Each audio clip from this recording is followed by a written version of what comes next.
You are now live. Okay, thank you, and good morning, everybody. This is a meeting of the Senate Ag Committee, Thursday morning, January 21st.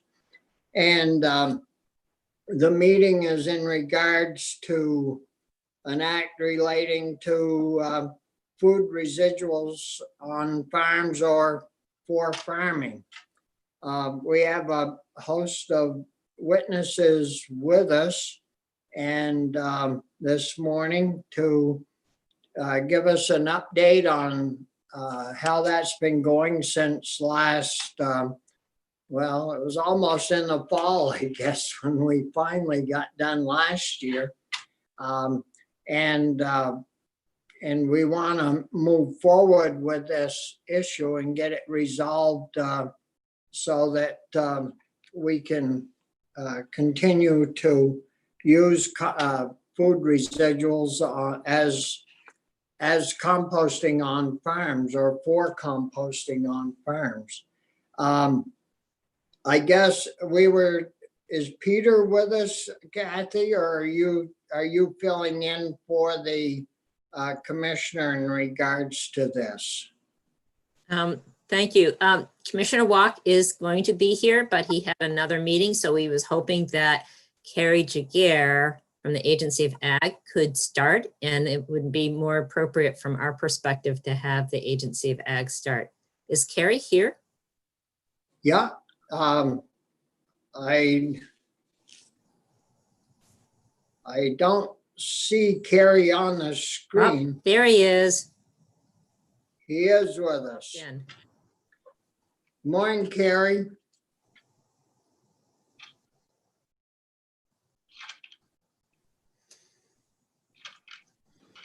He's got 1 foot in the door, Mr. Chair. He's opening the door now.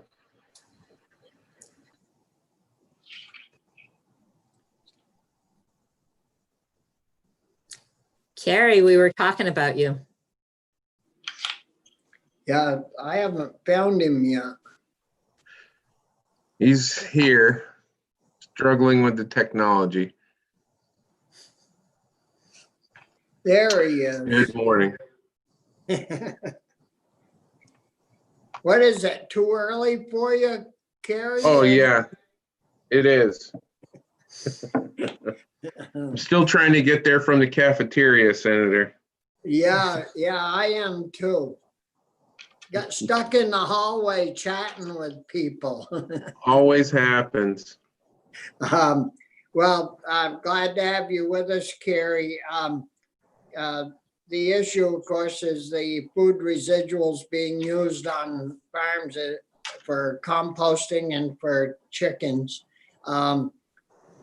Kathy Jameson, Peter Walk's going to be with us, but Kathy mentioned he has a meeting and will be with us a little bit later. And I guess you guys have been monitoring that and looking after that this summer and fall. And so I guess it's appropriate that you lead off and let us know how that's been going. Yeah, well, for the record, Carrie Jaguar, Vermont Agency of Agriculture. I don't have a lot to add to what I said last time I spoke with you. I'll just reiterate some of the points that I made during that testimony. And while we do have a track changes document from the last bill that passed out of the Senate, I haven't shared it with you or O'Grady yet because we don't know about where Mr. O'Grady is, and technically you haven't asked me to share that yet. But anyways, what we sort of see this bill as is an opportunity to close some of the regulatory gaps that exist with regard to different wastes going on ag land. And while it does capture the food scrap and compost issue, I'd like to wrap all the soil amendments in so we can, one, properly partner with DEC, our regulatory partner here, ensure some nutrient management has happened when soil amendments are going down, and take care of some contamination issues that have been arising with some of the things that are not registered as fertilizers, but is sold as soil amendments. And this would also afford us an opportunity to stop those practices when the soil amendment is contaminated, if you will.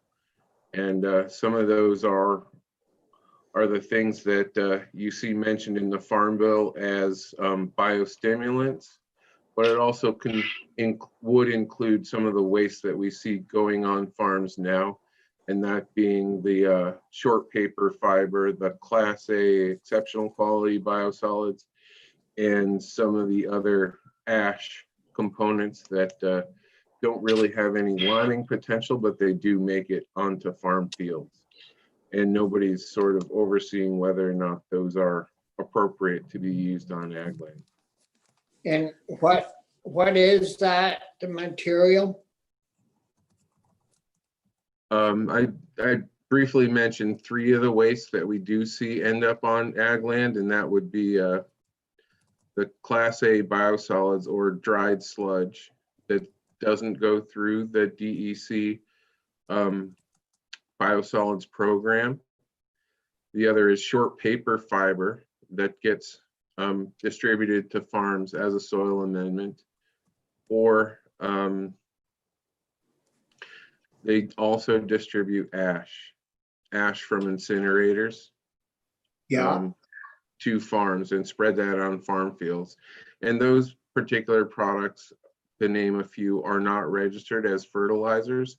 So we don't ever get to analyze them to see if they do contain contamination. So while we're sort of creating a residuals management program and partnering with DEC on some of the food scrap and compost issues, I would use the opportunity to sort of regulate some of these components that go on ag land that are currently aren't looked at all. And it would allow us to also we're ad hoc sort of trying to do risk analysis on some of the PFOA, PFOS contaminants. There's currently a drinking water number that DEC uses and a soil dermal number that DEC uses. We don't have a number related to what's safe for agriculture, an agricultural risk assessment, if you will. We don't know much about crop uptake, and we don't know if this is what a sustainable number is for soil. We propose in this bill to sort of get those resources by adding registration fees to soil amendments, as well as feed supplements. And these are things that other states do that we've thought about adding to a housekeeping bill over and over again, but didn't necessarily need the resources at the time, so just let it ride. But to establish this program would require some resources. We would like to do additional testing on these products to ensure that they're safe to be used on ag land. And I see Carl and his peaches up there in the corner. And I know Carl, he produces compost as well as products that do get registered as fertilizer. So this would essentially capture all the products that he produces in that registration fee. And I wanted to be very clear so Carl can weigh in on that. yeah. And as far as receiving that number, DEC doesn't have a number that would help you, and there's no other states that do this, so you could maybe get info from them. We are working directly with EPA on some of the establishment of the crop uptake numbers.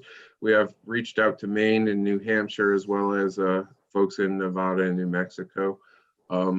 This research is ongoing, and we don't have a number yet that we don't have a number that we're looking for the risk assessment for a farm for agriculture does not yet exist.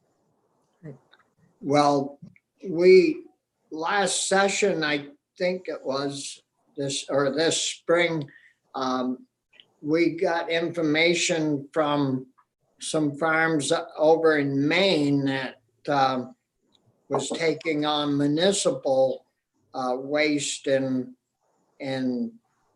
there, I mean, it was showing up in the milk. It wasn't, I guess, monitored properly or something. And they were letting the municipalities spread waste from their treatment facilities on their farms, and the heavy metals and things showed right up even in the milk, and it rendered their milk unusable as well as their dairy, their land, because it was coming through the feed. So I hope that we get to a point where we can monitor ours so this never happens in Vermont. Those are the resources we're trying to incorporate in with the sort of residuals management program that would be established at the agency. Yes. Yeah. And I believe Kathy can weigh in here, but folks from Vermont are hearing from the folks in Maine right now as we speak. There's another meeting going on to talk specifically about that. Right. I don't know exactly when they're meeting, but yes, there is an ongoing exchange of information with Maine as well as other states. We also, for the record, Kathy Jameson, Solid Waste Program Manager at DEC, updated our solid waste management rules last year. And there's more requirements for testing of materials, biosolids that are land applied for chemicals of concern. So that was a new addition to the rules. And so this is something that's ongoing with the department, Kathy. Right. And, I'm not the expert on this, but I am aware that we are continuing to gather information, stay very closely connected with other states. Carrie is absolutely right. This is an emerging, evolving issue. We would like to see more leadership from the federal government on this so that states don't have to do so much of the investigation and evaluation individually. We're hopeful that that might happen now. But we are connecting with other states to further evaluate and assess what needs to be done. Yeah. And it's basically a standing weekly meeting Thursday at 9. The Agency of Ag, the Health Department, and multiple programs at DEC are updated on various PFAS related issues in the region. The other piece that this sort of captures is our products that are being referred to as biostimulants. We would capture their registration in the fertilizer program. They largely don't make nutrient claims, but they're sort of kelp type products. Maybe there's someone in the room that's more of an expert about what they are, but they're largely used or being peddled currently because you can fetch a higher price in the cannabis industry, and they are largely unregulated. Nobody really has been out there verifying what's in them and what isn't.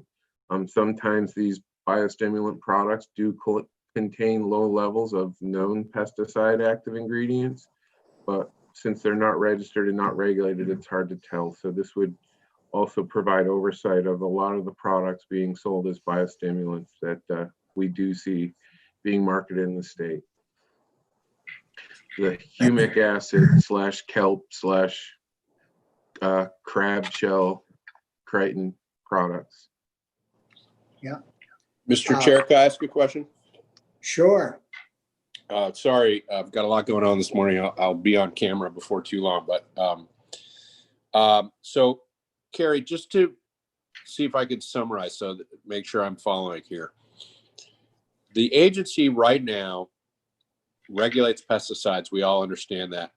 But other than that, you're basically barred from regulating what goes on farmland. And this, your ask is that we sort of give you a broader authority that would include sludge. We wanted to include food waste in a small scale. Am I right that you're asking for sort of a broader permission than only looking at a registered pesticide? Is that a fair way of summarizing? No, sorry, Chris. That's okay. Pesticides are one issue, but they're not the program we're talking about right now. We have full regulatory authority over products that are registered as fertilizers. So if it's got an NPK or micronutrient guarantee, we can ensure that that product is contaminant free. Any adulterant, whether it in the past had been heavy metals, the PFOA, PFOS compounds are new emerging contaminants of concern, that if we were to find an adulterant, say a heavy metal, above a level that's been established, there currently aren't levels for PFOA or PFOS. But if we were to find a contaminant in a fertilizer, we would be able to stop sale that fertilizer. But if it was in a product that's being sold to a farmer or distributed to a farmer as a soil amendment, whether that's kelp meal, Class A biosolids, fly ash, the short paper fiber, or even a compost, if those products contained any of these adulterants, any of these contaminants, we largely have no authority to do anything right now. Okay. And we would appreciate that authority. Just as we're moving forward with diverting more of the waste stream towards ag land, we want to ensure that it's done in a responsible manner. So I think our goals are aligned. I guess my question, and I said pesticide, but I should have said fertilizer.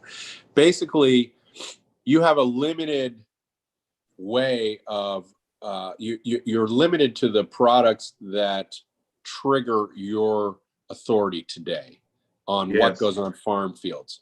And are you asking us to list ash and municipal sludge, or are you trying to say the agency shall have, authority over soil amendments, anything that is sold as a soil amendment and claims to enhance blah, blah, blah. I'm trying to understand the umbrella that you're asking us for. I'm interested in this food scraps issue, and it sounds like you're open to those at some scale coming in under this authority. But I'd like to, I wonder if you could just describe the umbrella for me. Yeah, it wouldn't be listing out the individual components because we don't know what all of that universe is. It would be blanket of authority to include soil amendments under the fertilizer law. So the authority to sort of prevent adulterants and contaminants from making it to ag land exists in the fertilizer law, and we would just be including soil amendments under the umbrella of the fertilizer regulations and law. Okay, wonderful. Thank you. Other questions of Kerry in regards to his testimony? Anthony, Senator Polina? You're muted, Anthony. Sorry about that. I understand what you're trying to do, Carrie. I'm just wondering whether it's essential to this bill to do this. This is an add-on to what we're talking about. I mean, are we going to see, you expect to see more biosolids or ash or paper fiber because we're going to continue to allow the composting of food residuals with poultry? I mean, I understand what you're trying to do. I'm just wondering if what you're trying to do is essential to this bill or it's just something you're asking us to include in the bill because it needs to be done. Well, Senator Polina, I don't feel like any of it is actually essential. But if we're going to create a residuals management program at the agency, this is what a whole program looks like. We can take baby steps or we can do it all in one fell swoop. If you're going to give us a program without any resources, it's not going to be done well. This provides an opportunity to provide the agency with some resources in order to do all of it well. What kind of resources are you, I mean, what are the fees? How much are they gonna add up to, and all that, Carrie? What are you proposing? So I've got a document I'll send you, but we know roughly how many soil amendments other states register, and we know roughly how many feed additives or animal nutrient supplements get registered in other states. So we can use those numbers. And if we were to go one-to-one with the registration fee, it would provide about $150,000, but you could also you can set that fee at half a fee or whatever you feel like. For me, that provides an opportunity to do a lot of testing at the lab. So we would be looking for contaminants in these products that are currently going on ag fields. Senator Collmore? Thank you, Mr. Chair. So just to follow up, and Senator Starr anticipated my question, who does it fall to pay the fees? The producers, Farmer? no, the producers of soil amendments or animal nutrient supplements. And are they likely to just pass along that fee somewhere else? They're minor, and I'm going to defer to Carl Hammer. I'm sure our fee is a lot less of a burden than the law that decided that compost was taxable. When you register those products as a fertilizer, it's less than $100 a year currently. Okay,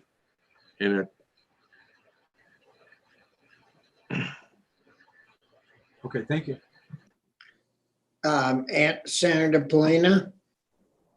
And would you be looking for contaminants sort of in the bag of amendments, or I don't picture you necessarily going out to farms to do this testing. Is it testing of the product that is going to be sold in Vermont, or is it testing of a product that's been applied to the land in Vermont?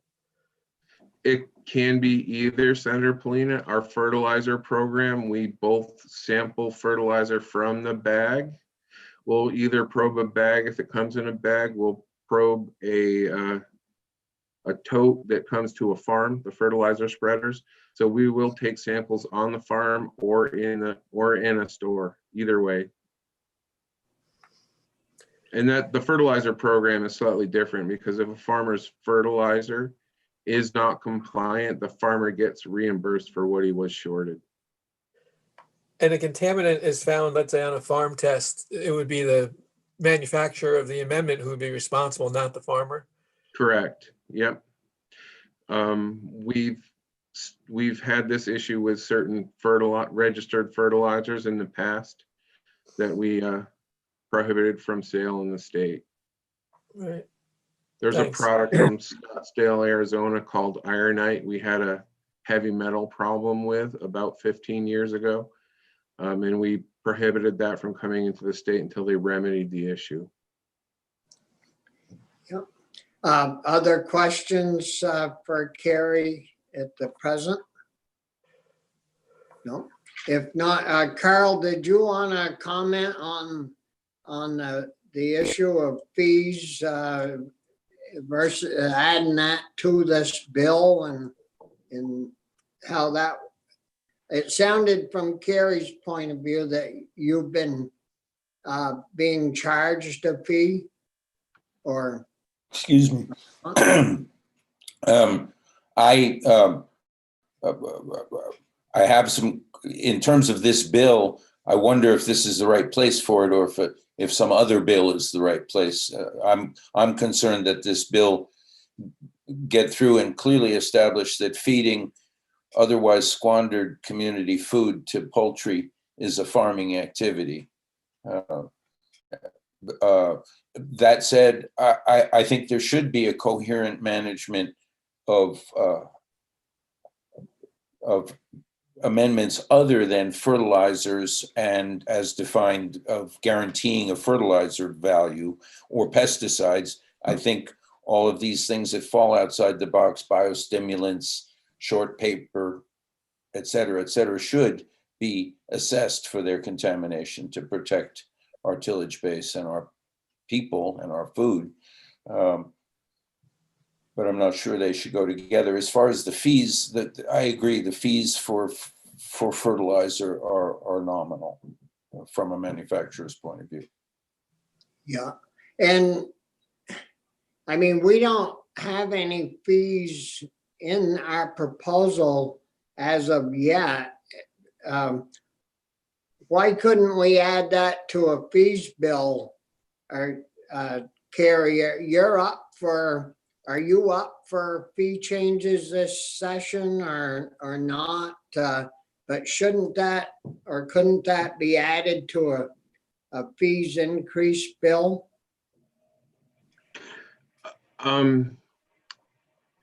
The cycle that agencies used to be on for a fee bill no longer exists, is my understanding. We would have to sort of propose that through the governor's office if it weren't coming from you. Yeah. Are you still on with us, Chris? Yeah, I'm here. What, over in your other afternoon committee, do you deal with, would it be awkward to have this added to some fees bill over there? I haven't heard of a fee bill. So, you know, and those usually start on the House side, obviously. So let me, I can certainly inquire. I share the concern that we interrupt what should be a simple little bill. On the other hand, I gotta say, I've been concerned about the sludge issue. I'm concerned that, you know, there's all this intensity about, oh my God, feeding food scraps to chicken, and then we just sort of seem to look the other way while God knows what is added to the field. So, anyway, but in terms of the fee, I don't know. I'm happy to find out what people do know. Well, we certainly need to check our soil amendments that we're adding to make sure that we aren't doing harm to our, you know, we have some of the best growing lands in the country here in Vermont for, you know, for grasses and plants. And we certainly need to, I mean, I thought we were checking when we did soil tests and all that stuff, that these things were being checked and watched. So I think we really need to look at that. But I don't want to muddy up the waters on our, what we call the chicken bill, to accomplish that, unless it's going to be something very straightforward that we can explain very well to our colleagues, and it's like a whole add-on to our chicken bill. Anthony. I just wonder if there's been any talk about a miscellaneous ag bill, because that's another place something like this could go. I don't know if there's talk about a miscellaneous ag bill this session. Yes, Carolyn, I believe Carolyn is working on that over on the House side right at the present. Because that usually ends up in the finance committee at some point, because it inevitably like includes some kind of fee or money raising issue. Yeah. Well, So let anyway, me, could I just ask this strategy that Carrie's outlining for us, is DEC in support of it? Because that might be an interesting factor as well. well, yes. Kathy? Sure, and I'll start while we wait for Commissioner Walk to join us. But yes, we have had discussions with Agency of Ag. We are in agreement. if, they would like to have the oversight of the food scraps being composted on farms. I think, the common ground is that we all agree that there's benefit to managing the food scraps. I think we all agree that composting of food scraps needs to have some oversight, and the question is who has it. We would like to see more details perhaps on how the other soil amendments would be managed under the Agency of Ag proposal. But we're definitely open to looking at this and working closely with Ag in developing this proposal with more details. But Yeah. Kathy, is it accurate that nobody's regulating this stuff now? Well, it's in a crack right now. And in our solid waste rule revisions, we added more flexibility that was raised last year as far as managing the windrow height and width and time and temperature and whatnot. We added clarity that if a solid waste meets the requirements of the Agency of Ag's commercial feed requirements, then it's exempt from the solid waste rules. What happened 2 years ago is that Agency of Ag issued a determination that feeding food scraps to chickens is not considered an agricultural activity. And so because it's not agricultural, Agency of Natural Resources says then it has to fall under the solid waste jurisdiction. We were considering it, even though we couldn't point to anything in our rules previously, we were considering it exempt because we thought Ag had jurisdiction over it. When Ag determined that it didn't, we had to take jurisdiction. We are definitely open to Ag, continuing to have oversight of this activity. And I think we all agree, though, that and many of the folks that are practicing this right now are doing a fantastic job, but with much of what we regulate and oversee, it only takes one or two bad actors to then all of a sudden give it back to everyone. Yeah, sure. The green books are filled with wording for the 0.5% of bad actors. But you're worried about the details of, let's say, how we're going to regulate sludge on farm fields. And my point is, I think, correct me if I'm wrong, nobody's regulating it right now. So the details. Whoa. Okay, I'm sorry. I didn't mean to get excited. It's a thrilling topic. So the Agency of Natural Resources does regulate the land application of biosolids, period, whether it's a farm field or not. We have standards and testing requirements for Class A biosolids before then they can be used without having a specific permit for being used on a particular field. But it has to be tested and meet certain standards before it gets to that point. So we do have regulations in place currently on the management of these material of biosolids, and that's where we are interested, though, on what is it that the Agency of Ag is proposing, and we definitely are open to working with them on this. And Carrie is right, we don't have, but we wish we are working toward and looking forward to having additional standards for the contaminants of concern. Okay. So we are regulating solid waste on farmers' fields or on fields. Yes, we are to an extent, and we, like I said, we are open to working with the Agency of Ag and hearing more about their proposal. And Carrie, I don't want to misrepresent what you're proposing. Yeah. No, you're definitely not. And Senator Pearson, there is a strict permit program for the biosolids that are other than Class A. where some of these contaminants do get looked for, but the Class A stuff, and that's largely biosolids that's coming in from out of state, they don't look for the contaminants that we're currently concerned with. The PFOA, PFOS, or other contaminant compounds, any of the emerging contaminants of concern, the standards that Kathy mentioned have to do with pathogen kill and heavy metals. So if it's being spread or using to cap a landfill, we're fine.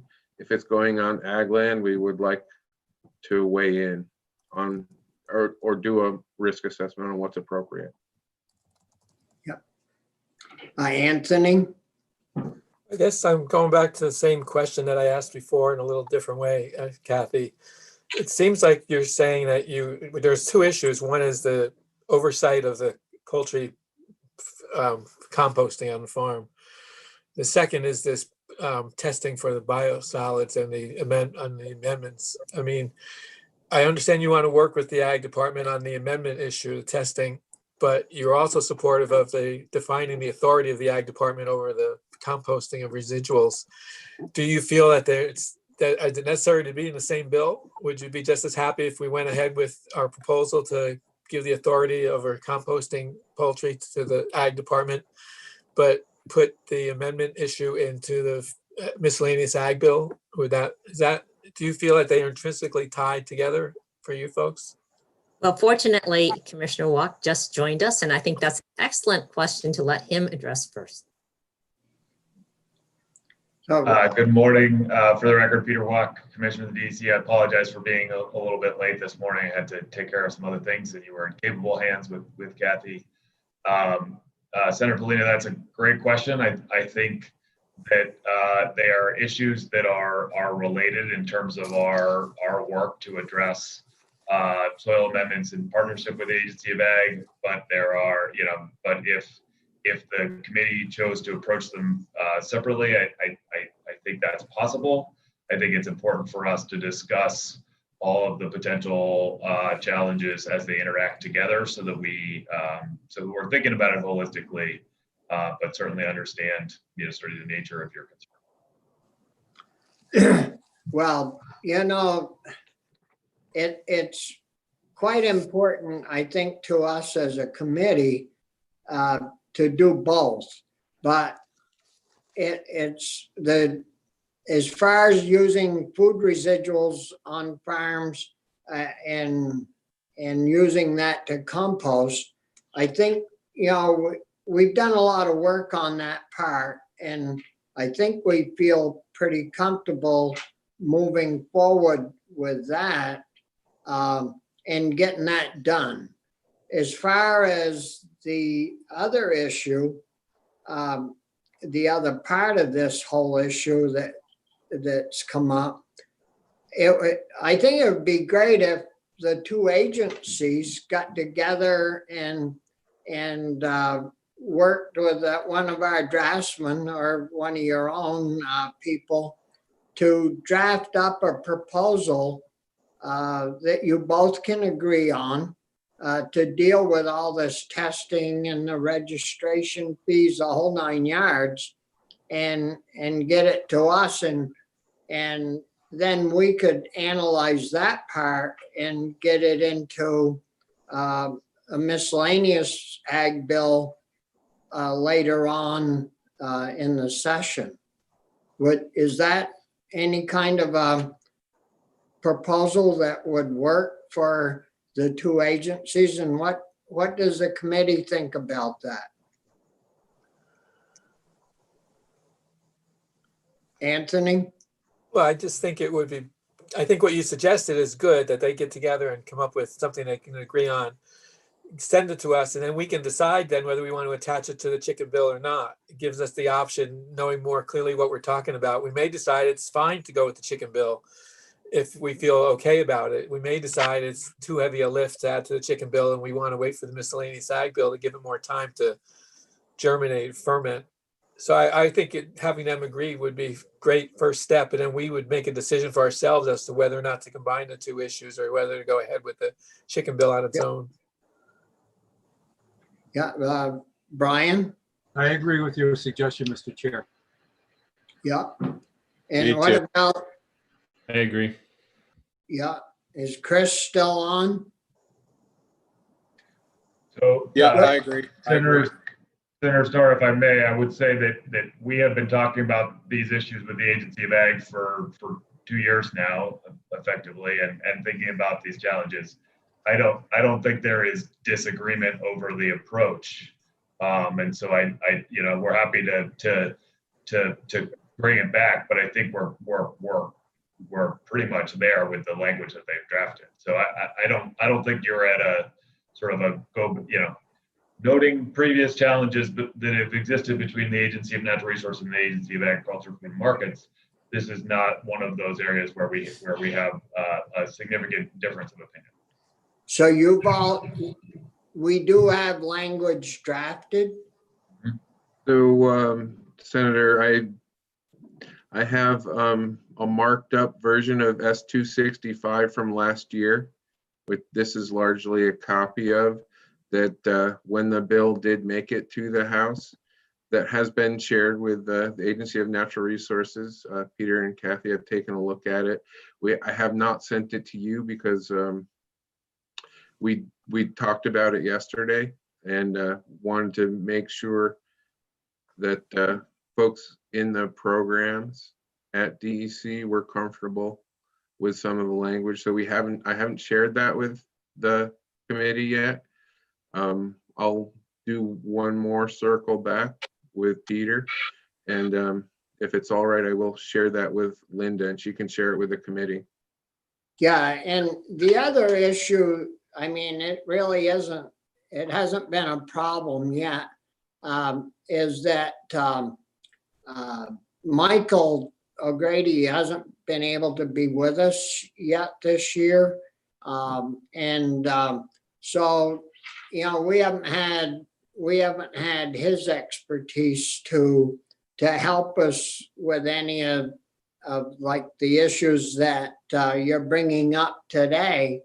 And, you know, hopefully in the next week or so, you know, or two, Michael will be back with us, and then we can, if we have your draft within the next week or so, I think that it would be most helpful, and we could move forward with that. And I don't know, Kelly, are you in a position where you can work on stuff like that for us and help us?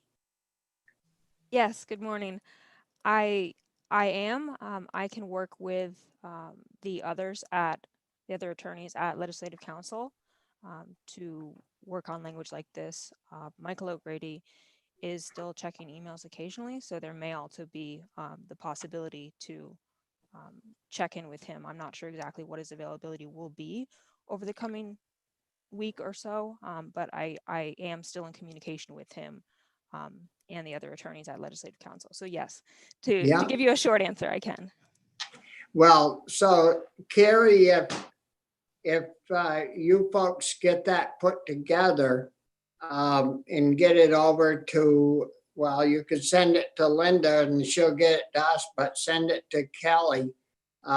You know, they could look at it in the council and we could move forward from there, I think. Very good, thank you. Before, Mr. Chair, Yes. I'd like, while we have Commissioner Walk here and Carrie and Kathy, I'd love to obviously you need to know what the bill looks like, but historically for the last two sessions, we've sent some version of what we're talking about out of Senate Ag, I guess each of the last 2 years. And it's struggled in Senate Natural Resources in large part because DEC has had concerns. Am I hearing very clearly from all of you that if we pursue something as we've been discussing today, that when it comes down the hall, you'd be willing to express your support for the approach that we've outlined? Senator Pearson, if I may push back gently, I don't think that has been the reason why it has struggled in Senate Natural Resources. We have testified in front of you and in front of Senate Natural Resources to say that we are, if this is the way that you all would like to resolve this issue, that we are happy to work with the Agency of Ag and follow their lead on what's appropriate. So there's not, and this language, we've worked on this language now for a couple of years. I think that's where things stand. If this were to move forward, then we would go in and we would continue to testify the way we've been testifying. Well, you may push back on me any way you like, but there's a big difference to go into committee and say, if you make this the law, we'll follow it, versus we think this is a decent approach and we're comfortable with it. You see what I'm saying? And I think that's a nuance that my friends in Senate Natural and maybe Senator Parent can highlight it from his experience last year. I think that's a nuance that they've picked up on. And I'm hopeful that we can agree that this is a smart approach and that we would actually be doing Vermonters a service by making it clear how we're regulating soil amendments in ag fields, or so I'm still not hearing you say if I want to understand if this is like, yeah, we can live with it, or yeah, we think this is a good idea. Maybe that's the distinction. So from a regulatory outcome perspective, it's a fine idea, right?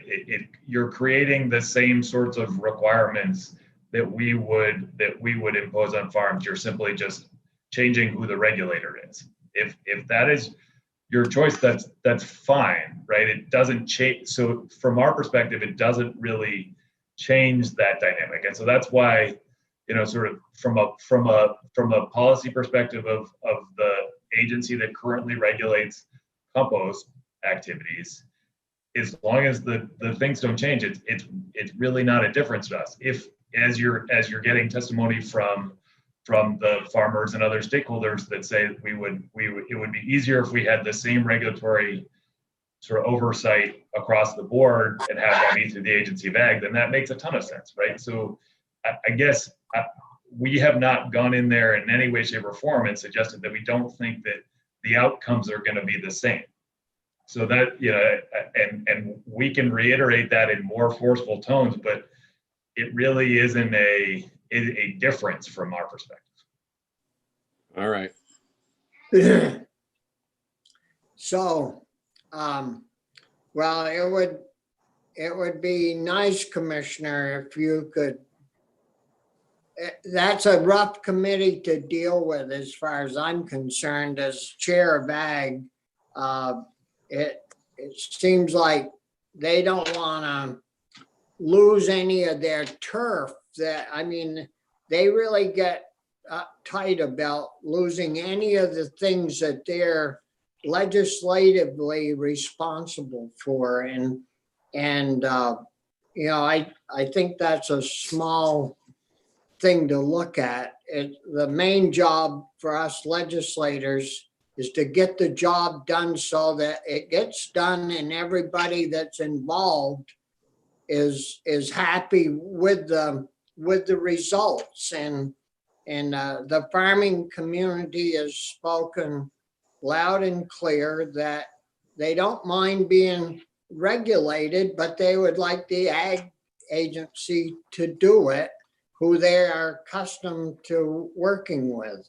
And and if we can reach the same resolve of keeping our lands safe and free of contaminants, that's the main job. It isn't who does it, it's really who the people are comfortable having do it.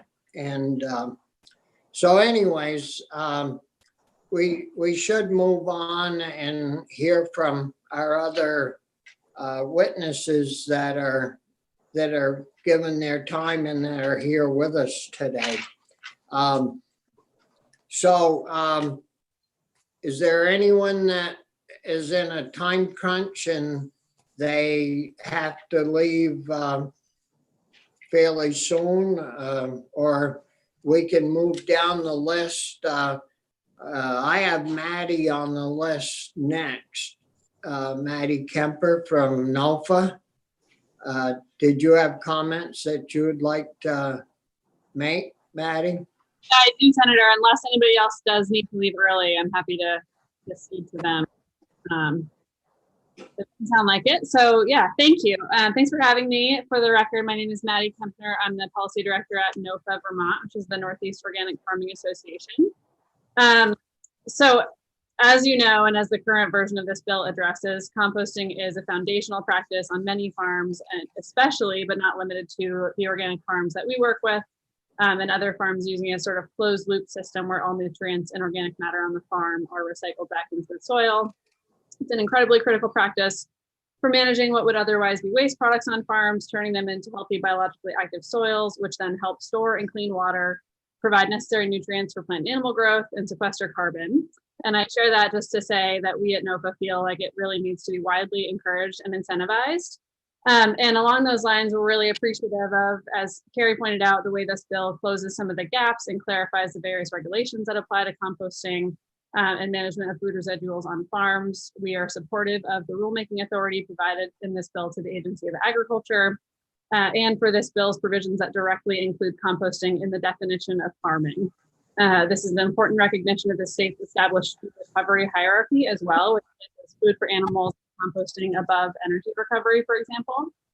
And our understanding also, I wanted to raise the point that this would bring some farms under protection from nuisance lawsuits based on Vermont's right to farm law, which we support.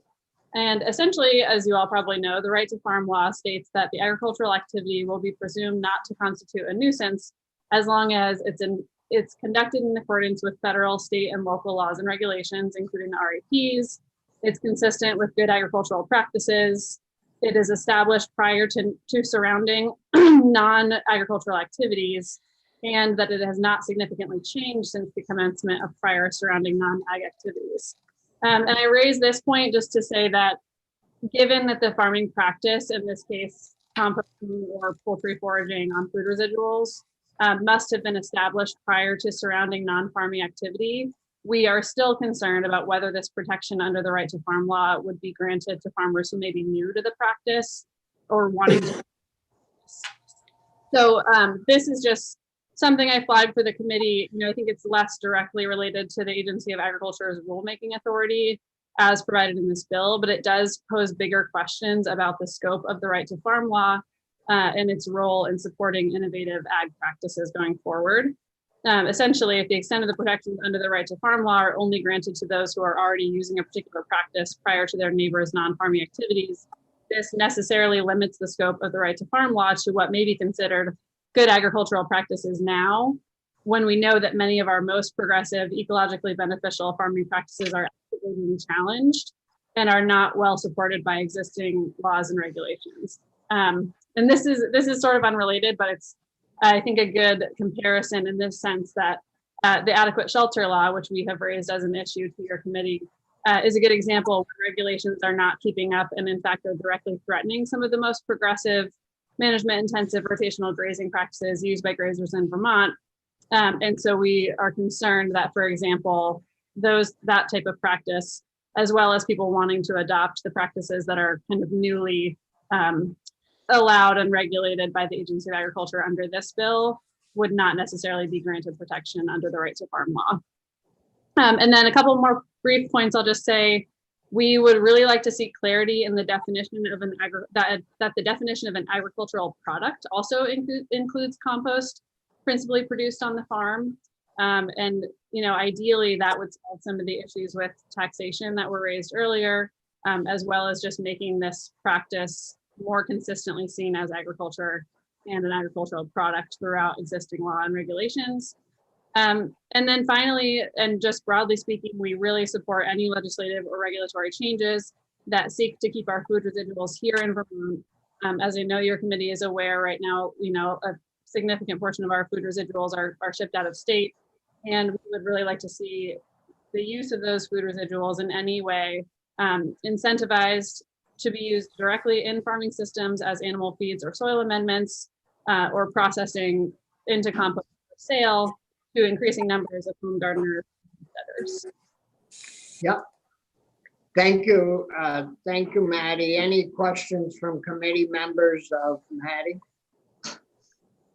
If So I actually have one more quick point, which is just to say, I think this whole conversation around contaminants is one of a few examples in Vermont law right now and ag regulations where I think our thinking on these issues as a state is actually sort of catching up to some of the regulations in the National Organic Program code. And, maybe Carl can speak to that, but there are regulations in the NOP regs right now that address the ways that organic producers have to avoid contamination of materials that are being applied to fields. And it's fascinating to see that our recognition of those issues as a state is kind of catching up to what organic producers have been doing. And it's great to see.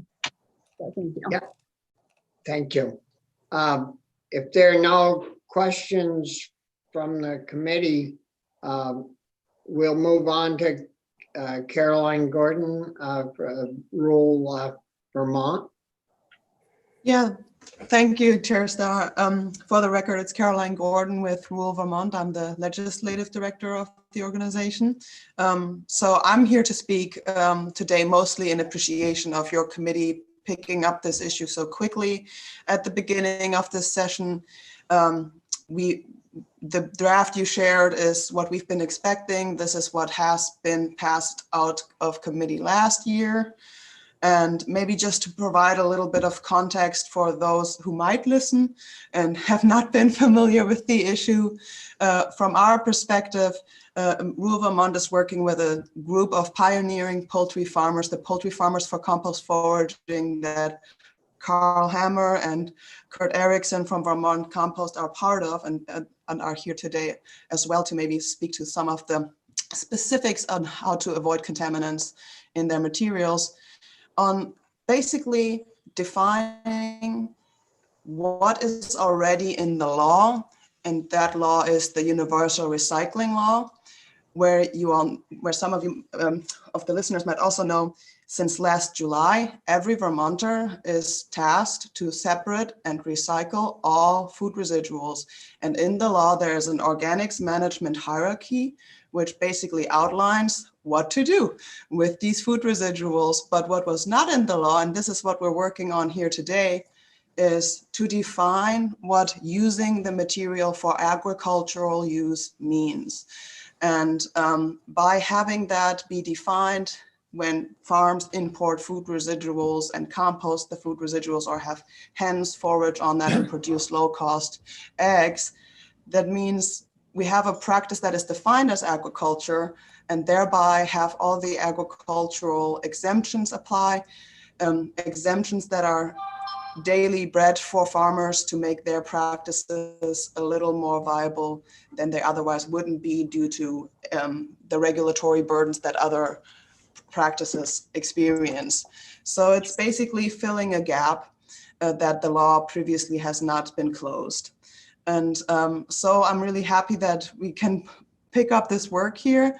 I appreciate the committee being careful of amending the bill to incorporate more within the ag residuals management section.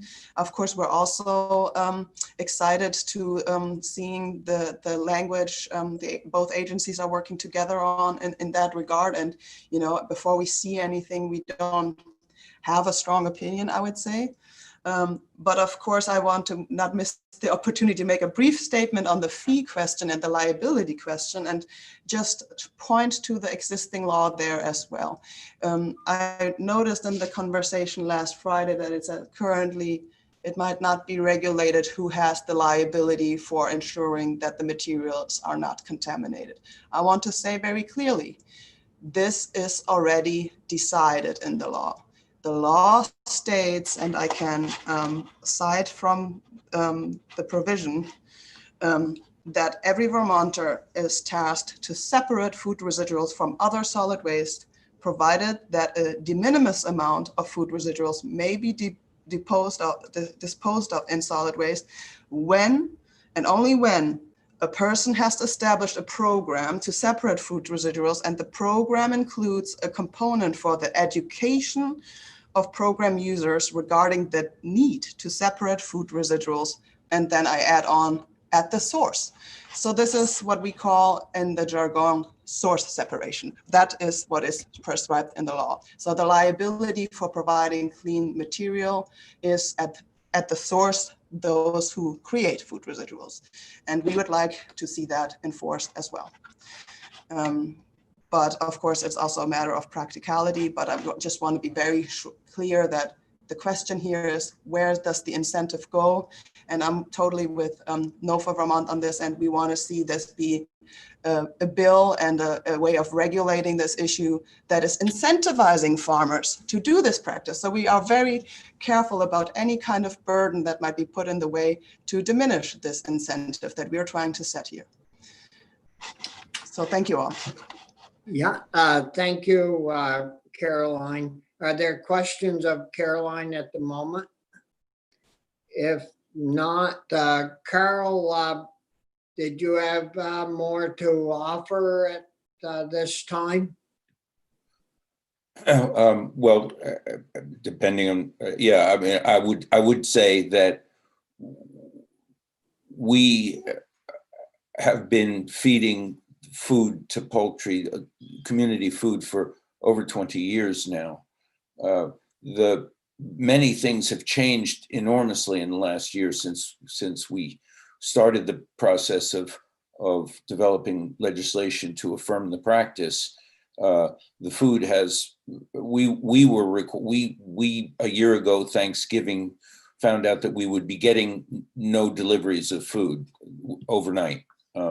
And because we have birds to feed, that required us to actually set up a hauling business and get some food contracts. And all of this commenced as the pandemic was about to begin. But it did put us back in the responsibility to manage the source separation issues face to face with the providers of the food. And one of the things that shifted enormously as all the restaurants closed was that food and Act 148, a lot of citizens of Montpelier took very seriously their responsibility to separate.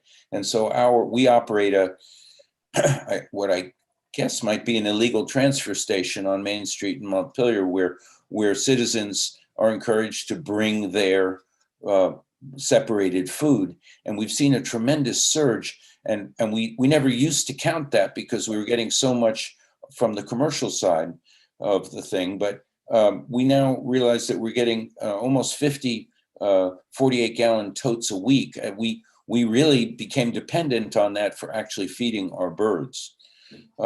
So again, I want to leave with the idea that allowing the emergence of a separation technology, DPAC technology, that is not at the source, without really vetting that technology for the contamination it will certainly leave in the material, is very worrisome for the long-term soil resource represented by those materials.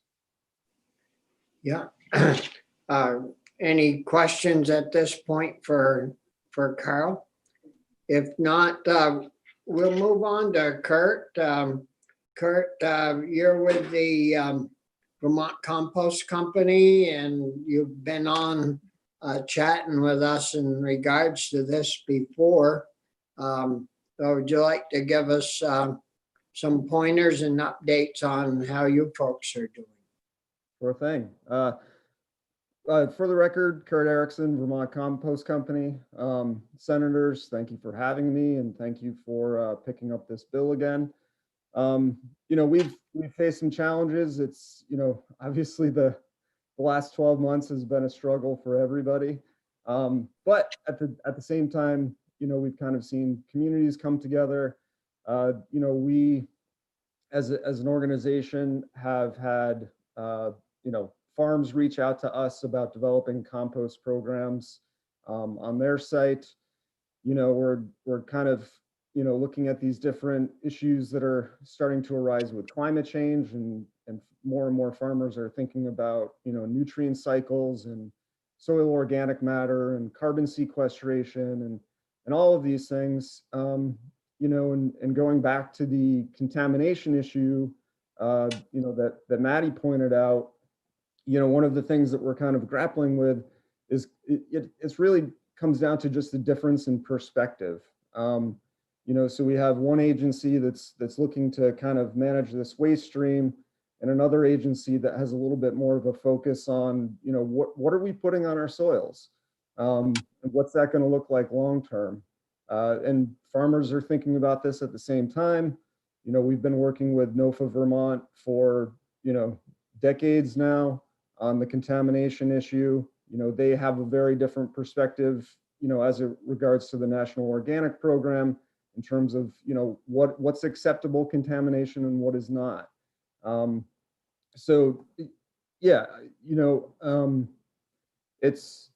think this bill, in terms of keeping it for small scale farmers, giving them an opportunity to engage in composting, diversify their operations, also, providing poultry farmers an opportunity to engage in some, food residuals management and recovery. It's really pretty simple, narrow in scope. It puts it under the jurisdiction of the Agency of Agriculture, which is going to have more of the kind of interest in terms of, what are we applying to our soils? How are we managing small poultry flocks? So I think this bill, again, it's pretty simple, really beneficial for farmers, clarifies some things, creates a bunch of opportunities.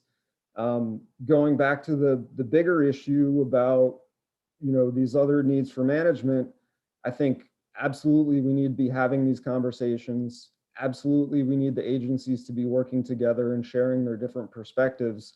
And, we would be more than happy to engage and provide, additional perspective in that as well. But again, S265, it's straightforward.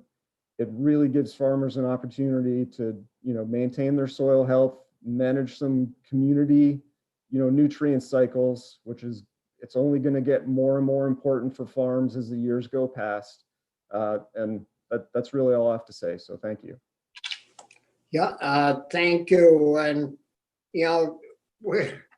we're charged with working on food security. And, I see that for us, we've got to have good soils and soil amendments to make sure that we can grow good, healthy foods for our people and secure that food for our people, and guarantee that it's being fresh and wholesome and safe to eat. So I see this bill as very important to our food security issue that we're working toward. So are there questions from any of the committee members of our witnesses that we have heard from so far? And no, I see everybody. What about, are there any other comments that any of the witnesses would like to make in regards to this?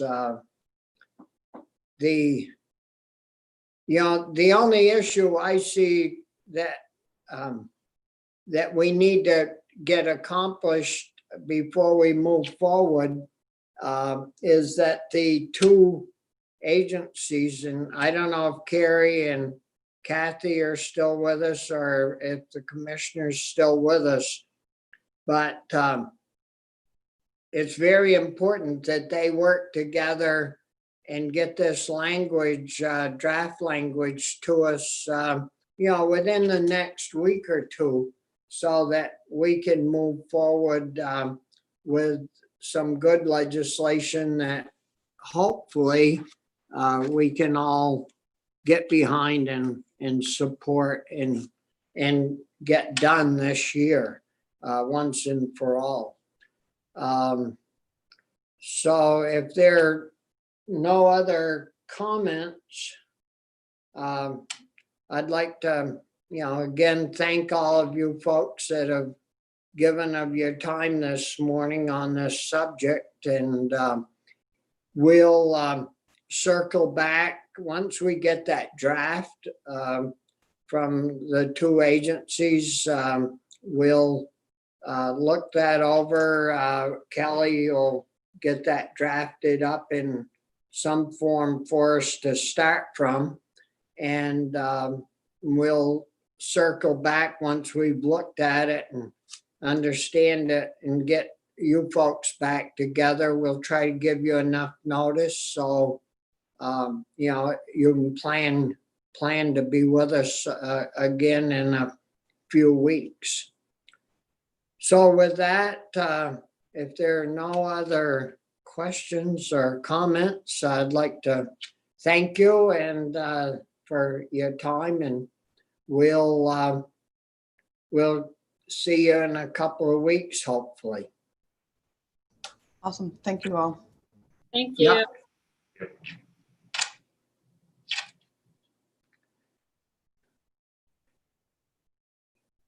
So Carrie and Carl still with us. So Carrie, do you think you can get that done in a couple of weeks? I can get it done in a couple hours. The folks at the Agency of Natural Resources have already seen it. It would have been our testimony on S-265 if it had been taken up by the House last year. You guys did a lot of work in your committee last year, and you were moving faster than I was. That said, I'll make sure the Agency of Natural Resources has no further comments, and if they don't, I'll pass it along.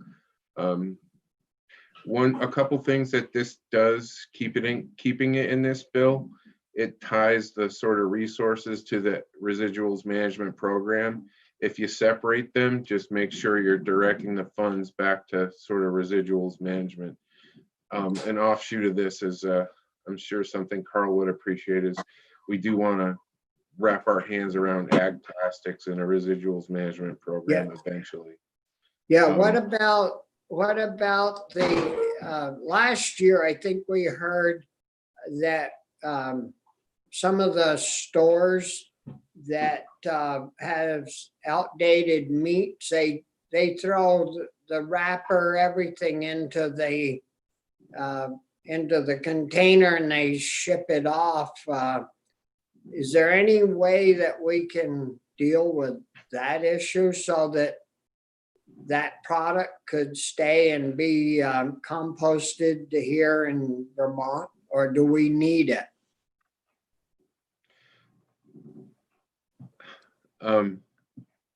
I wasn't aware of that testimony about meat products. I do know, and as Carl had mentioned, that right now a lot of the expired food products leaving stores are going to an automated depack facility, and that really does encourage the creation of the microplastics. You're basically smashing something that's in a plastic container and trying to separate it as best you can, and then that food or waste that could be composted is currently going to a digester, is my understanding. So instead of sourcing that food, source separating for animal feed or human feed, it's all going into a bin, leaving the state, getting put into a machine that sort of strips the packaging away, and then the material goes into a digester. And that's something that we're hearing from the folks that do feed chickens.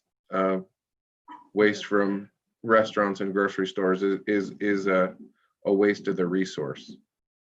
And that's my understanding. And So,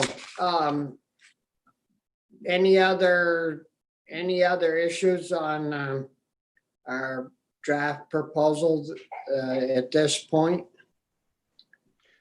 No, and other than, you sent us away with some homework about how we could do this at the agency, what it would look like, and how we could coordinate with the Agency of Natural Resources. And that's the proposal that what you've heard me give testimony on is the proposal we've come back with. I'm sure you're aware it's easier for a state agency to do something big than it is to do something small. The chicken compost thing doesn't really fit in the RAPs.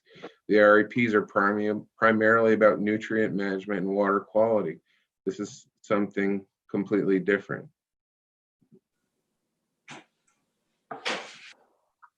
Well, so I guess we're good on this. I think it's important that we want to get this done through February, the first part, so we can get it done through the Senate before town meeting if we can.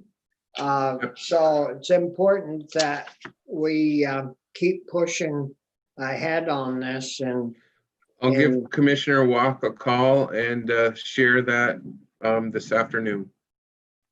Yeah, and we get tired of treading the same water year after year. We don't want to wear the water out, So it's important that we get beyond this, and so we'd appreciate that, Carrie, if you can help us get this done. So anything else from the members? Any directions, concerns, any of that? If not, we have the Watershed Alliance people coming in a few minutes. I don't think we have anything else on our schedule until we get to that. We have a short break, and then we'll get to the Watershed Alliance people. I think that's what we have next on our schedule. Linda, of course, isn't with us this morning. She's doing something with the house, I guess. So if there isn't anything else, we'll come back about 10:45, 20 to 11. So we'll see you in a few minutes. Yeah, I think you can just mute your screen and stay on the same, stay on, but just mute everything. Gail, I'm going to sign out. So just a heads up. Yeah.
See if we can read his lips, Chris. Oh,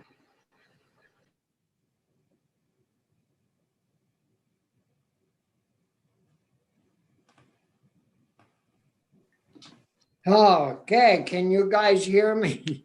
we sure can. Yeah, there's never a dull moment, that's for sure. We're gonna get back and take in the balance of our folks that we couldn't hear from yesterday. And sorry about to you about yesterday, but we had a good discussion and it went well. And we were lucky that the crew that was supposed to come in this morning at 10:45 couldn't make it. And we're glad that you folks had the time so you could pop in. The food security issue is certainly a big issue, and all of you folks have been working very diligently to make sure that no one got left out and went hungry. And we're fortunate to have folks like you looking after things. And so I guess we can pick up where we left off. And Betsy, would you like to lead off? I'm going to ask Helen Rortvedt from NOFA Vermont to lead off, just because she's got another meeting at 11. Yep. Senator Starr, and then I can follow her. And thank you again for continuing. It was a very good presentation yesterday, so we're happy to be back. Yeah. Great. So Thanks. good morning, Helen. Good morning, senators. Thanks for having us, and thank you so much for the quick pivot and finding a new time for us to come in. And I just wanted to start off by reiterating that the reason we had so many folks on the call yesterday to come in and speak is really to demonstrate to you how all of the work that we're doing and how bills and the requests that we're putting forth really interact and connect with each other. Just so I know there's a lot going on, and we really want to make sure that you all know that we're working together in coalition to support each other's work. And so just wanted to make sure that was clear, and just really thank you for taking the time to invite us all and get through the really long list of speakers. So today I'll touch really briefly on the NOFA Farm Share program. We had the opportunity to speak briefly about it last week when we met with the rest of the NOFA staff, but then also how that connects back to some of the work that we are working on with the Farm to School Grants Bill and the Local Purchasing Incentive Bill. So I'll just dive into Farm Share a little bit. As you guys know, we've been running the Farm Share program, which is a half-cost CSA share for low-income Vermonters. This is now its 27th year of the program, and we've historically funded this program largely through partnerships with restaurants and fundraising efforts there. So naturally, that was really difficult to sustain this year with all of the financial stress that restaurants are experiencing due to the pandemic. And at the same time, with the just explosion in food insecurity and also interest in more connection to the local food economy, we saw a really significant interest in the Farm Share program this year. And we doubled the number of shares that we offered from the previous year during the winter and fall season. And we were only able to do that thanks to a sub-grant from the Bank of CARES Act funding. So we're realizing that this program is now more important than ever. There's more demand for it, and that we don't anticipate that demand going away or the need for the program going away. And what's really wonderful about it is it allows lower income Vermonters who wouldn't be able to afford the cost of a CSA share on their own to have that cost shared. But the farmer themselves still receives the full cost of that share. So it really is a win-win situation in that respect. It's both a food security program and a farm viability program. Could you tell us how that works? Do the people go to farms and pick that up? Do the farmers deliver it to people? What type of products can they get and the value? Yep. So great question. Thank you. It works just the way any CSA works. So we have a number of farms. It's between 50 and 55 farms every year that we partner with. And last year we were able to expand the number of farms as well. And they just, CSAs now come in all shapes and sizes. So there's no one way to do it necessarily, but folks are able to sign up for the CSA that they choose that works with their schedule and their lifestyle and their preferences. So some of them are the more traditional, you buy a full or a half size share for the season, drop by the farm weekly, you get your box that's sort of pre-packed or pre-picked for you. There's other models now that you go to the farm stand and you can kind of select and there's more choice. But really the program that we're running is designed to simply just support people in accessing the cost of that share and not asking the farmer to create a parallel program at all. So it's really just inviting more of their neighbors into the program that they've designed that works best for their business model and for their community. And we just essentially help more people to afford that program. Does that make sense? Does that answer your question? Yeah, and with the increase that you said you had this year, it must have went to around 100 or more.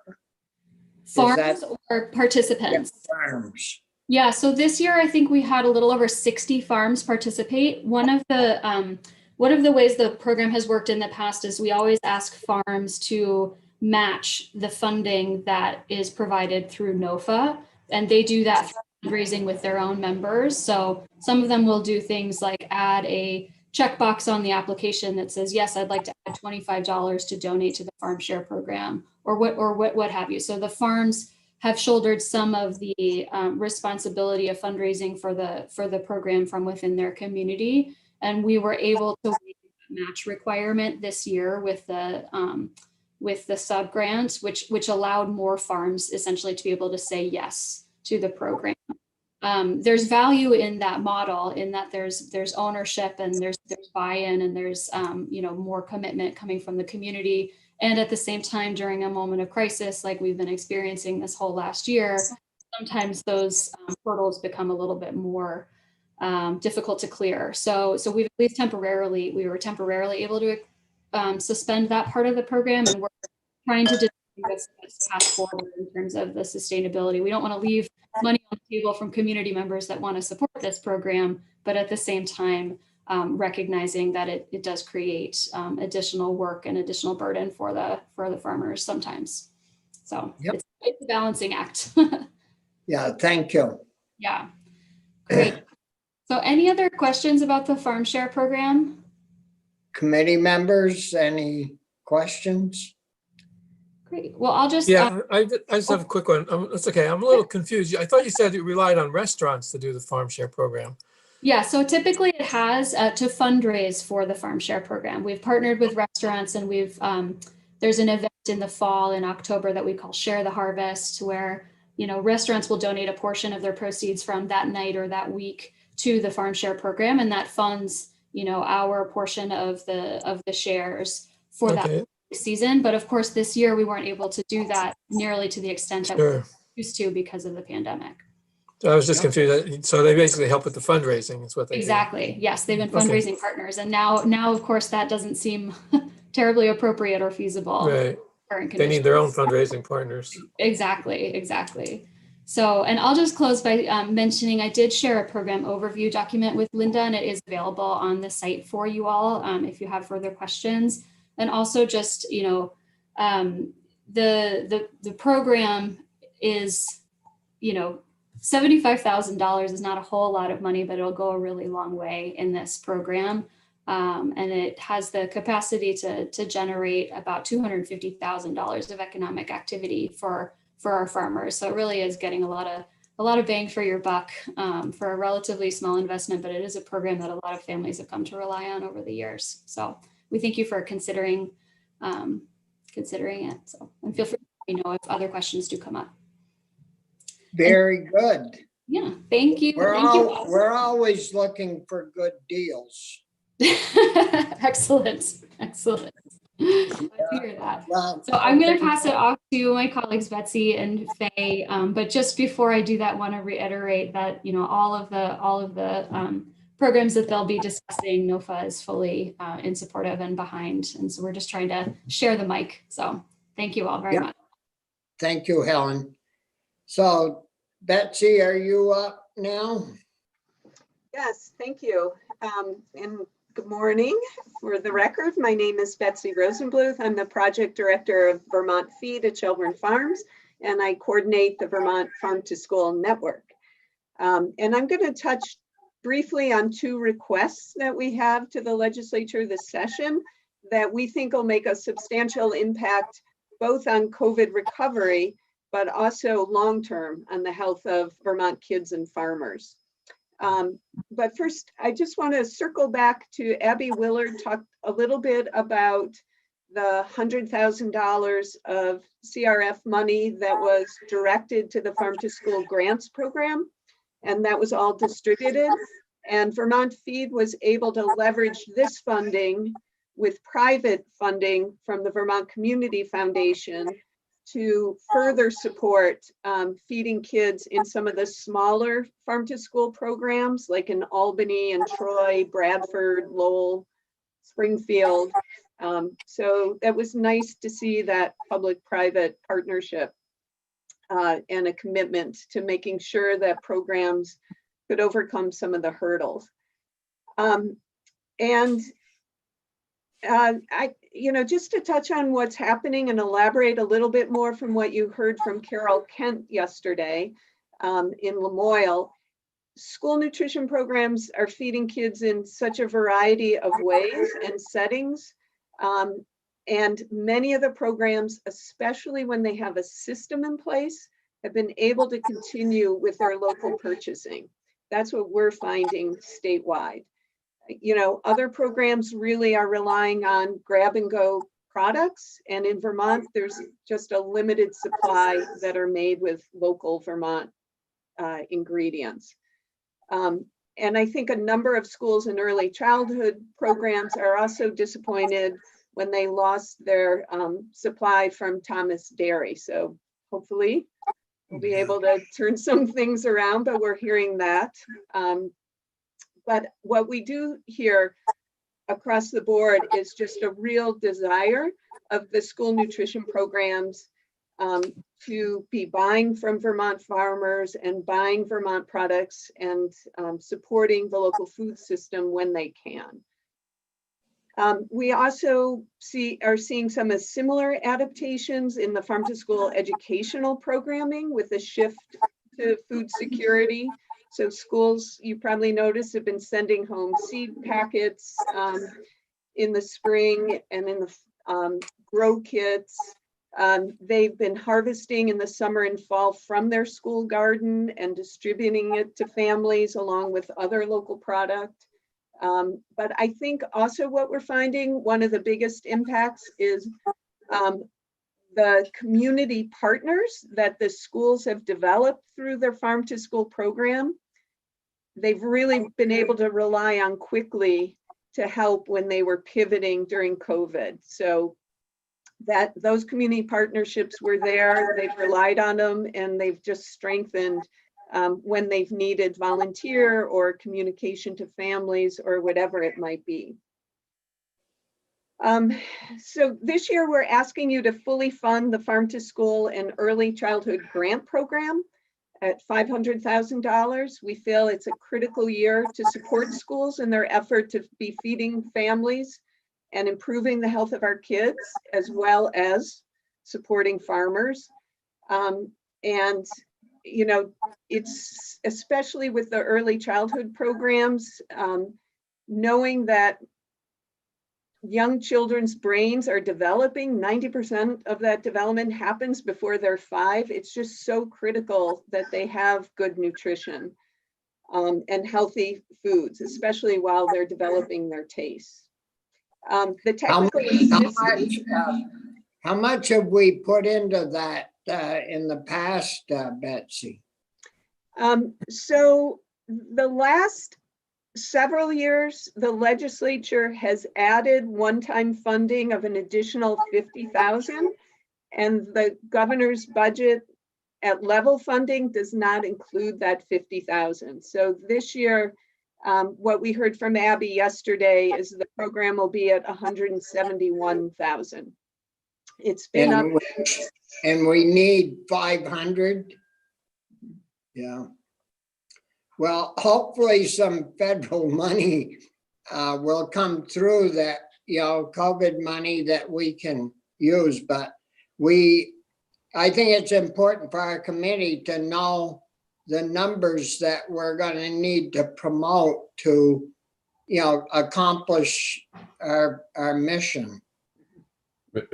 Mr. Chair, I would just say we're very likely to see money going to food security, and I think all of us should just keep an ear out for what ends up being a modest piece of likely that funding that could really help the food, the goal of food security and of a sustainable food security for so many of our young people. So thanks for, don't hesitate, I would say for my part, Betsy, to keep bringing that back to our attention, because there's a lot of moving parts that we're dealing with on all sorts of fronts. Okay. Well, thank you. We need that assistance from you folks, because we've got quite a few balls in the air, you might say, and we don't want to drop any.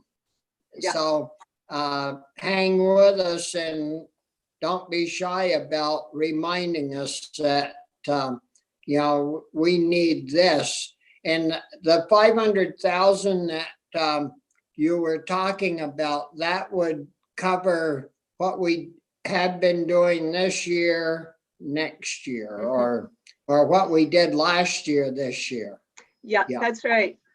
And if you remember, when Samantha Levy from American Farmland Trust New York spoke yesterday, the kind of technical assistance to help schools find local product, figure out, how to do the procurement, that goes hand in hand with, wanting to increase local purchasing and get the money right back to Vermont farmers. So they really work together with that purchasing program. Yeah. Okay. And so that's the other request, that we're very supportive of the local purchasing incentive bill, if that is being reintroduced, which we hope. The Vermont Farm to School Network has been calling it the Vermont Food for Vermont Kids program. And I don't think I have to remind you that schools are spending $15.5 million on food. That was before this unusual year. And we just want to keep a much larger percentage of those dollars in the state. So that's our goal with the program. You heard that New York has been able to sustain that through the disruption of COVID, which is really exciting. I have that same question to Michigan. Did their local purchasing incentive help sustain local purchasing even with all the school closings? So they're going to get back to me about that. So I'm happy to answer questions. I wasn't going to go into too much detail. Yeah. So we'll switch to Faye, and then we'll, unless there's some questions right now, then we'll get through the presenters, and then we'll come back to questions or ask them as we go. So welcome. Thank you, Betsy, and welcome, Faye, and good morning. Hey, good morning. Thanks for having me. And for having us come back. I really appreciate you making the extra time for these conversations. For the record, I'm Faye Mack from Hunger Free Vermont. I think I know all of you. It's nice to see you again. And so what I wanted to touch on today is really just to, in part, underscore what a couple of other presenters who you don't hear from as often as you hear from me mentioned yesterday. And I really appreciated having Meredith from University of Vermont be able to come in and just share a little bit with you all about what they're seeing in terms of hunger in Vermont. And I wanted to provide a little bit of additional context to what she was sharing, and say that, you know, what she shared yesterday was that 1 in 3 people in Vermont have experienced food insecurity at some point since the start of the pandemic. And what is really telling and troubling about that number is that that's the highest number that we've ever had in Vermont in terms of hunger in at least the last 20 to 25 years, which is when the USDA started measuring hunger. So probably longer than that, but we don't have data for that. When the kind of peak of food insecurity hit a couple of years after the crash in 2008, 2009 during our last major recession, the peak of hunger during that time period was about 14%. So when we're experiencing 29% of people in Vermont struggling to put food on the table over this period, that's something we've never experienced before. Which is why all of the COVID relief that we've been able to do in Vermont addressing food insecurity has been so important, and why we've seen, you know, the lines at the airport for the food pickups this summer and all of that. The other piece that I wanted to highlight within the data that we've been finding is, as Meredith mentioned, Vermont still does have a lower rate of hunger compared to other states, but the experience of the increase has actually, Vermont has one of the highest kind of rates of change. So the Census Bureau has been doing weekly surveys since the start of the pandemic. And they've been finding that rural states in particular are experiencing the most dramatic increase in hunger. And by the end of September, Vermont, West Virginia, and North Dakota were the 3 states that have experienced the highest increase in hunger, with more than 50% increase in respondents saying that they lacked enough to eat. Is there a reason, do you think, for that? Have we missed the boat somewhere along the way that caused that, or is it just? I don't think we missed the boat. In fact, Vermont has had one of the most comprehensive and holistic responses to the rise in food insecurity. And because of that, you know, we saw with the data from University of Vermont, at the start of the pandemic, hunger went from 1 in 10 people in Vermont to 1 in 3. And then once some of the relief kicked in, by the summertime, we had lowered down to 1 in 4. So Vermont has been responding really well. I think part of the increase is that we had a lower rate of hunger to begin with compared to more urban areas. So we were kind of at a steady about 1 in 10 people in Vermont struggling with hunger, and had been in that for a few years. And the national average was a little bit higher than that. So the pandemic has hit every state, you know, and very suddenly, where during the last recession, Vermont, the impact on Vermont was smaller than in other states and later. But, you know, March, everything shut down and a lot of people lost their jobs immediately. It didn't matter if you were in a rural or urban area. So I think we've just seen a larger increase because of that. But I think it points to the severity of need in Vermont, even though the numbers might be lower than in other states. I don't think that it points to a lack of response or us missing the boat. Yeah, well, that's good. Yeah. So the other two, you know, John mentioned this yesterday. We put together an overview document for you all of the different food security and local food and school meal related requests that are out this year. That's available. Linda has it uploaded for you all.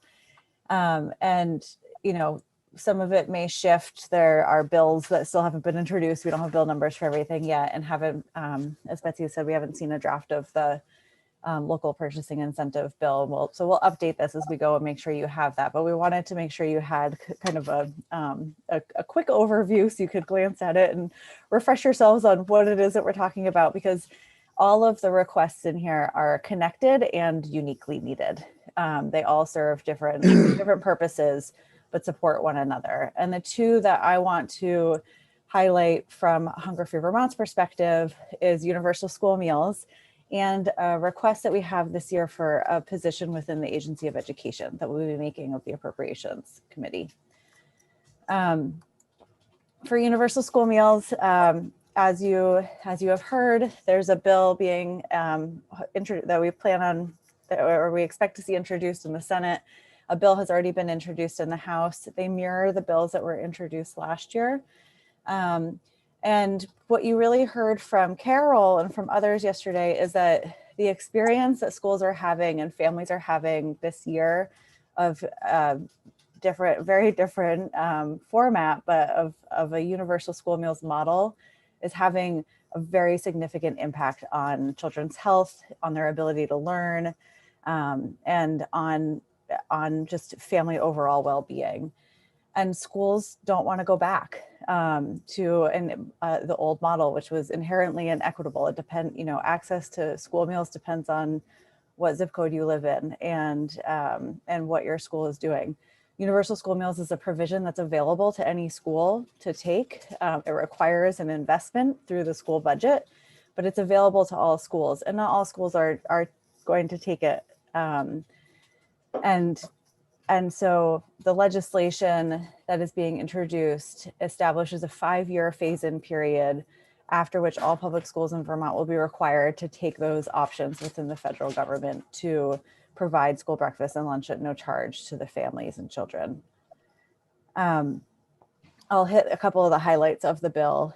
Oh, sorry. Have Yes. have you been working with any of the draftsmen on putting that together, or just with legislators? On the bill itself? Yeah. So it's been introduced in the House, and I have not talked with Legislative Counsel about the version in the Senate. So well, Jim from Education was supposed to be putting that together. I haven't checked back with him, but certainly we need to keep the updates in that. But we'll talk about that in a bit. Okay, great. Yes, we are excited for it to be introduced in the Senate and happy to help make that happen in whatever way that we can. And so just a couple of key points in that bill, and in the testimony that I submitted, I included a bill summary that hits all the high points in a little bit more detail. But what I wanted to really highlight is what I said earlier, that this universal school meals is an option within the school meal program, school breakfast and lunch program, that any school is able to take. And as is current practice, the cost of school meals that is not covered by the federal reimbursements and other revenue sources falls into the school budget, and then is ultimately borne by the education fund, and that would continue. So the bill doesn't actually change the funding structure in that major way, or in a major way for the school meal program.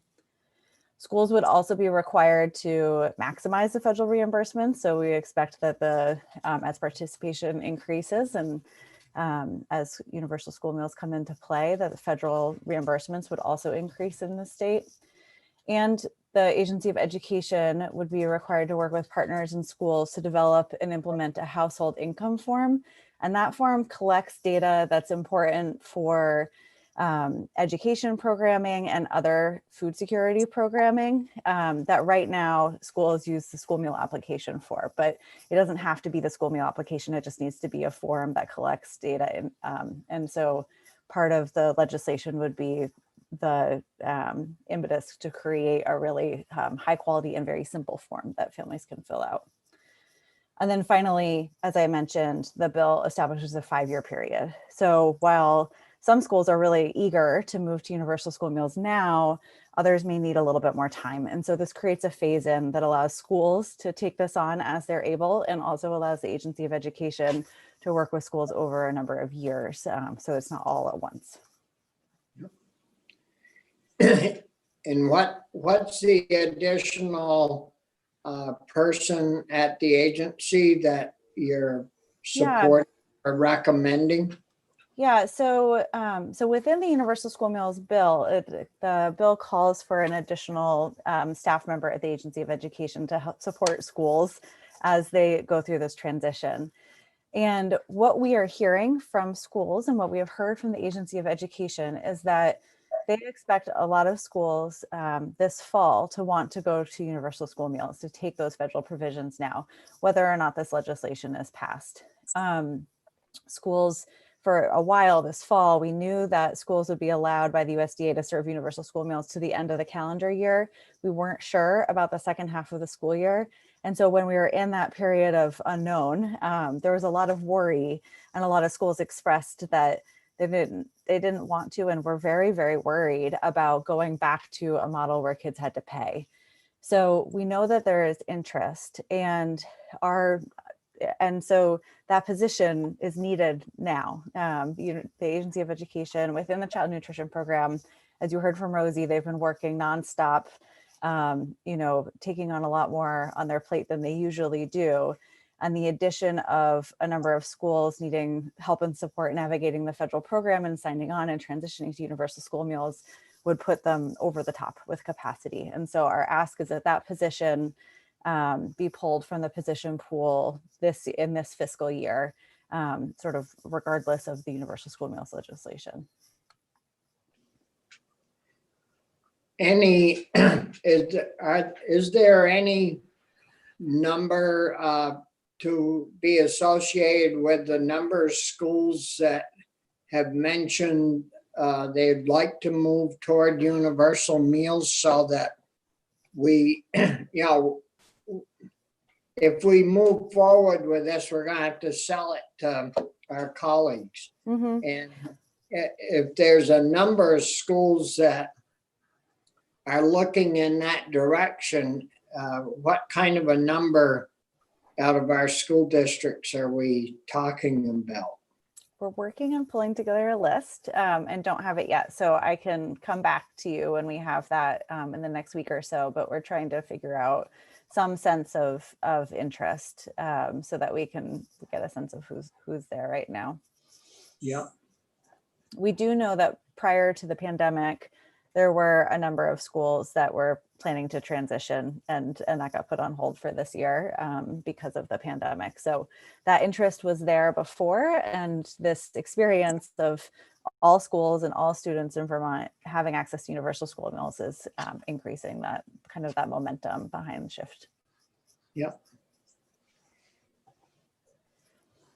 So those were the things I wanted to highlight. I also would just note in my testimony, there's a handout that I shared. One of the things, just that while I have, five different senators on listening, that we know that you all are really important resources for constituents in terms of accessing food. There are a lot of folks who are eligible for programs like 3 Squares Vermont and who haven't signed up yet.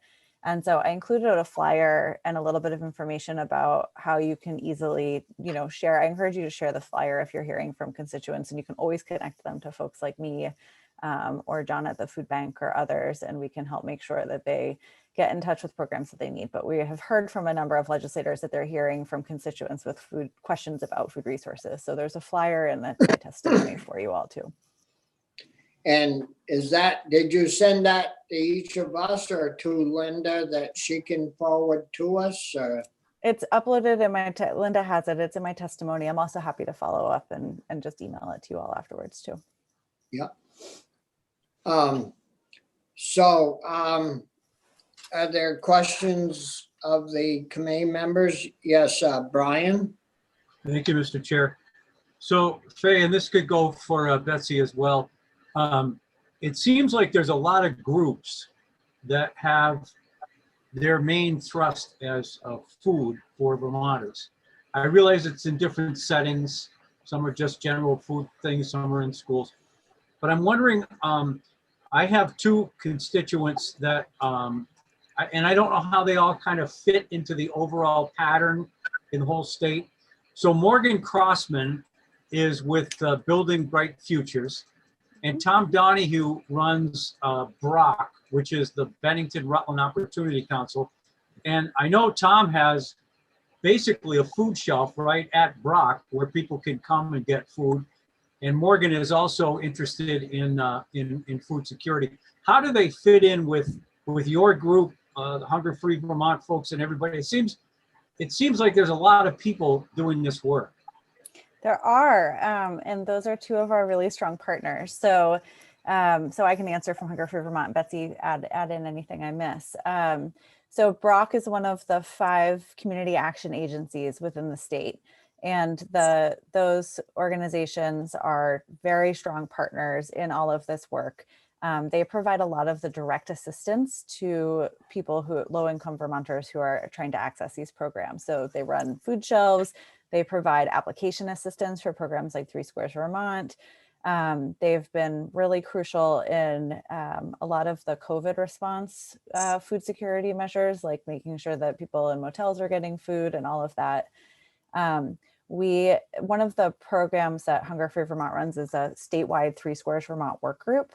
And so we bring together folks like the folks from Brock and from the area agencies on aging and other organizations who all work and we all work together on 3 Squares Vermont outreach with the state and application assistance. So they're very strong partners in those kinds of contexts and part of kind of the overall strategic work.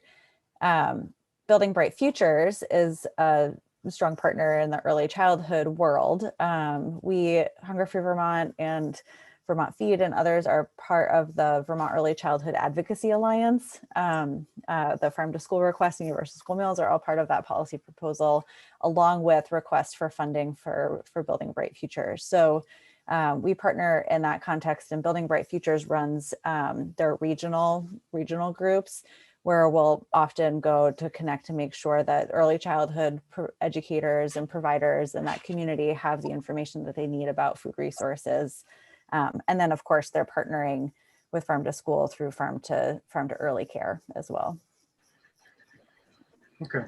So we all talk a lot. There are a lot of coalitions and a lot of meetings to make sure that we're working together and not duplicating services as well. And they're each responsible for their own funding too?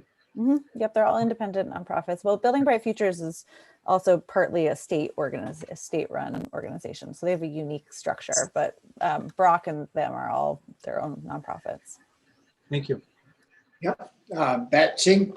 And just another note that when we started the effort to expand the Farm to School program to Farm to Early Childhood, we did it through Building Bright Futures. So we're trying to sort of bring the efforts together as much as possible. They had a group that's looking at food insecurity with very young children and families. And so the grants program is a perfect support through and a way to spread the word to providers to make sure they know that there's support there. So it's a little more work to have those conversations up front, but the payoff that we're all on the same page and coordinated is really, really important. And is there one group that sort of is the big umbrella that brings all these different groups in and under? I mean, somebody has to be in charge, right? Well, I would say, okay, Faye, let's take a stab at it. There's a whole group through the Farm to School and Early Childhood Network that's really focused on nutrition and school age. Hunger Free is part of it, Food Bank and others. And there's then a broader food security coalition that's, as you heard, with older Vermonters and Vermonters of all ages. And there's this huge overlap of those circles where you're hearing the presentations, the last 2 days, where we're working together in that circle. So, so it isn't one organization in charge, but through our close partnerships, I think between Farm to School Network and Hunger Free and the Food Bank, we're really staying very coordinated. Yep.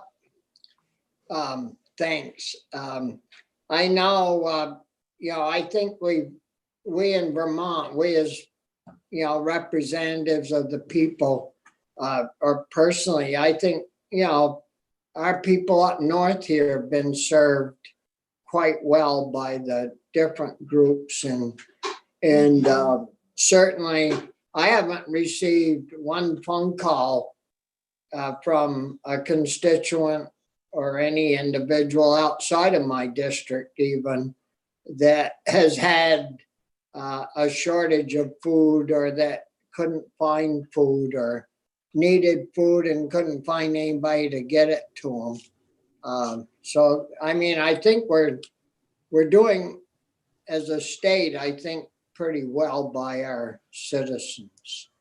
Yeah, that's really good to hear. And the trick, I would say, is, we've done a very good job of making sure that people are able to access food right now during this crisis. There are new programs like the Farmers Feeding Family distribution programs, and the food banks, just incredibly ramped up effort that they've been doing to make sure that people are able to access food right now in this crisis.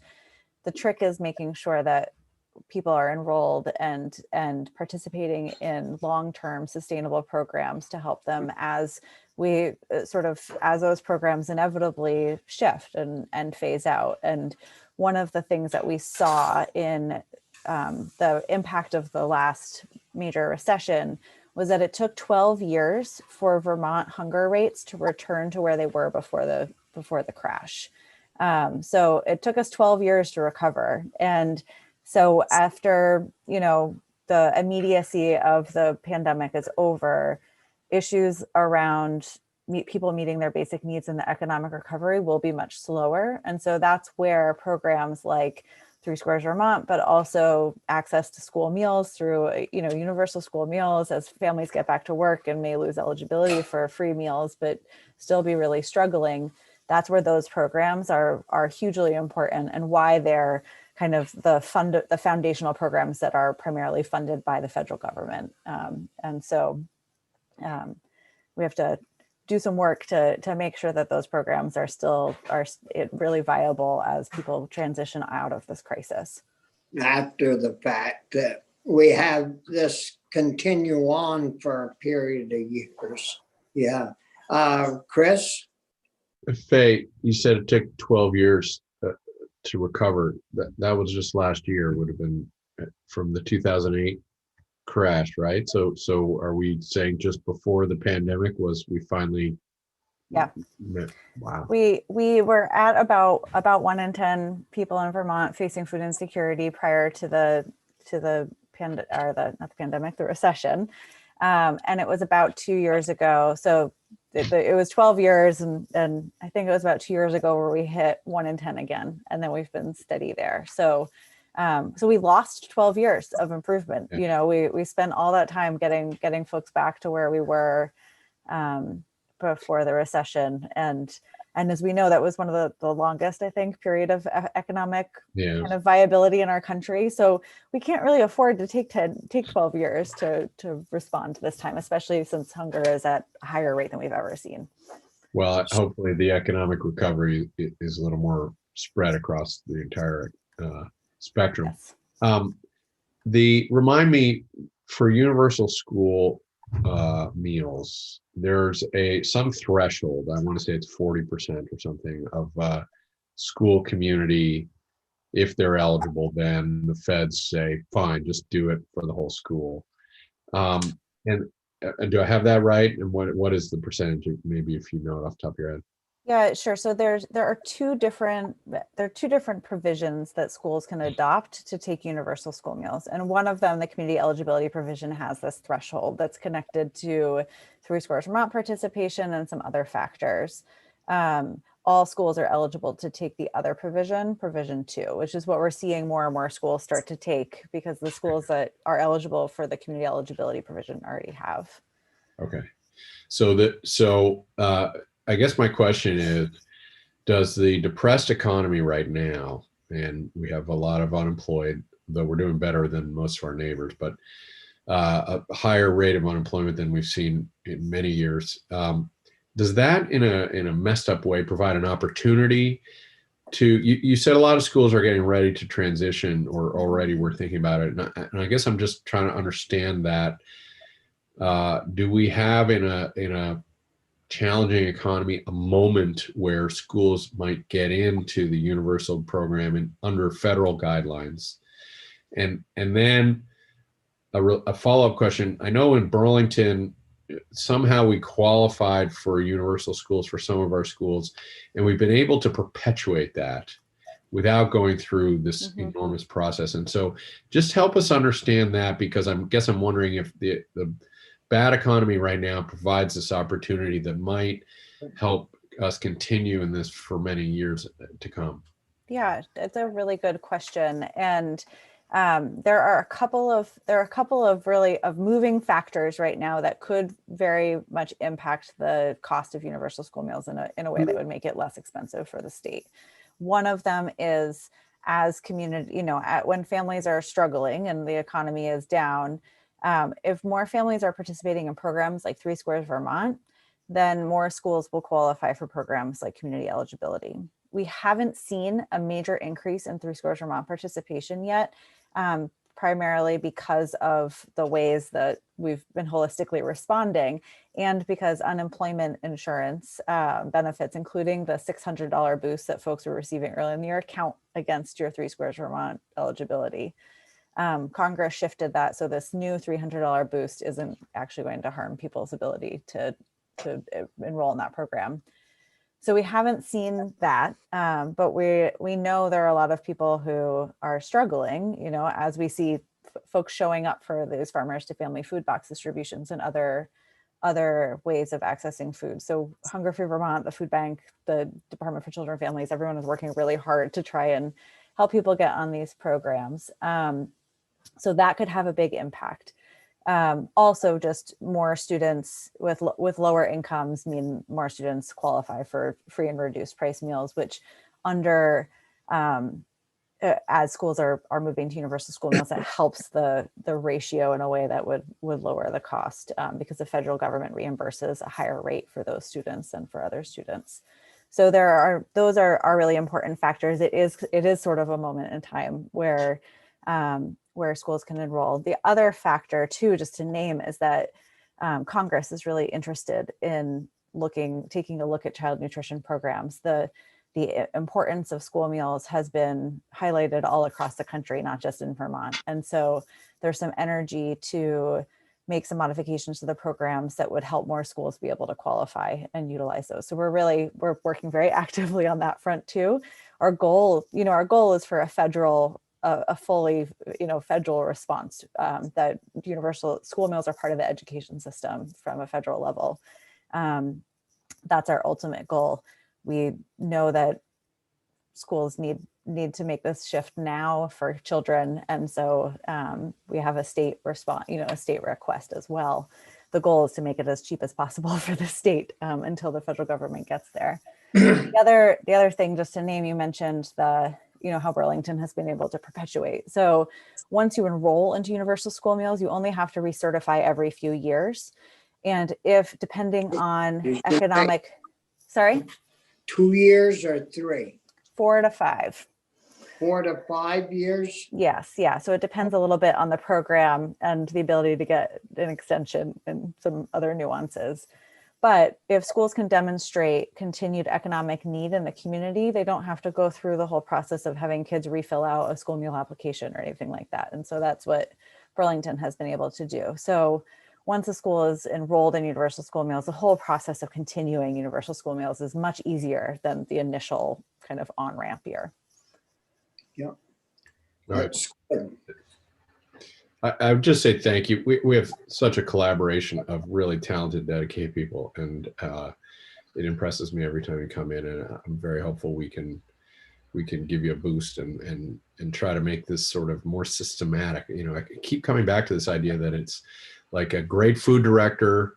We get a dedicated school board, but it's time now to have a state system, and in my mind, and maybe we can get some steps along the way. Thanks. Thank you, Senator. Yeah, Brian? I didn't mean to be a cloud in this otherwise sunny landscape, but I think it was you, Faye, that asked for a position inside AOE. I just want to make sure I understand. Once you create that position, that's an ongoing position every year. And much of this windfall that we heard about 2 days ago with the increase in revenue with the sales tax being up and all that. It's one-time money, and once it's gone, it's gone. So once you start adding positions inside agencies, you're increasing budgets on a permanent basis that can't be paid for by just one-time money. Again, I don't mean to be negative about this, but I'm trying to be realistic about the fiscal impact as well. That is true. So the request for a position is, I think per position, it's about $100,000 request is kind of the general. So it is a request for an ongoing position. The child nutrition program is one that I will say, for many years has been at if not over capacity. They handle a lot and provide a lot of support for schools. This position is needed, especially if we want to avoid things like a waiting list for schools to get onto universal school meals because of AOE ability to provide the support that's needed. So it is an ongoing request, and we recognize that, but think that it's needed. Is that, as we move toward universal meals, is that gonna be under the same regulations as our hot lunch programs? Because I think we have several people that work in the hot lunch food area at the Agency of Education, don't we? Yeah, so the child nutrition program directed by Rosie has a number of positions and a number of programs that they work with, everything from school breakfast and lunch to the child and adult care food program that helps do after school and food for early childhood education providers, the summer meals program, all of these different federal programs that, it would be great if there was just one at the federal level that had the same regulations that, there's a lot of work that goes into just meeting the federal requirements around auditing schools and, all of that. So there are people within the agency who are, have the skills and the knowledge. It's really the workload that would come with transitioning more schools to universal school meals. It's pretty, we can come back with both that list of kind of the number of schools that are interested now, but also a little bit more about actually what does that entail? What does the shift look like? What does AOE support look like? So you can have a sense of kind of what's involved there. I don't have that prepared right now, but I can come back with that.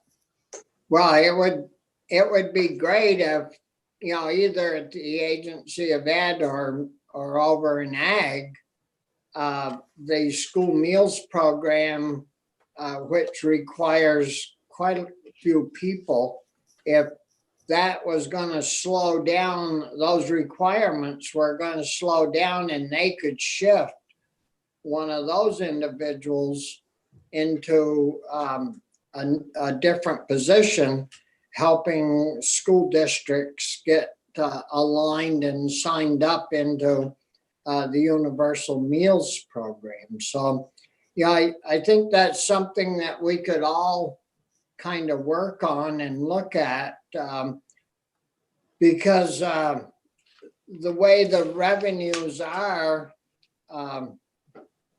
it's going to be rough adding new positions, I think, for the next year or two at least. Until we get recovered again. So I think that's worth looking at and trying to figure out if there's anyone that's job is going to slow down and we could transfer, a position. Sure. I think Rosie would be really helpful in that conversation to share about what her team works on and their scope. Yeah. Chris and then Anthony. I would just say that we know Rosie used to have a second position in helping with her task, and there is no doubt in my mind that folks working on school meals generally in the last 9-10 months have just been totally overworked. So I agree with you, Mr. Chair. It's tricky to ask for new positions. I would guess there's some vacancies that could slide over. And I do think, separate of the way to look forward, just looking back, we've probably, come close to breaking our people with a workload issue. So, we thought that last February, we knew Rosie was overwhelmed in that position because it used to be done by two people, Rosie and her boss. And so I do think it's something of a unique situation. I just want to point that out. Yeah, one of our suggestions yesterday was to move slow. The plate was pretty full. But Anthony, go ahead. Well, just sort of similar, like echoing a little bit of what Senator Pearson was just saying. And I know that I really do appreciate the amount of collaboration that goes on within the anti-hunger movement in Vermont. I think you folks are doing a great job.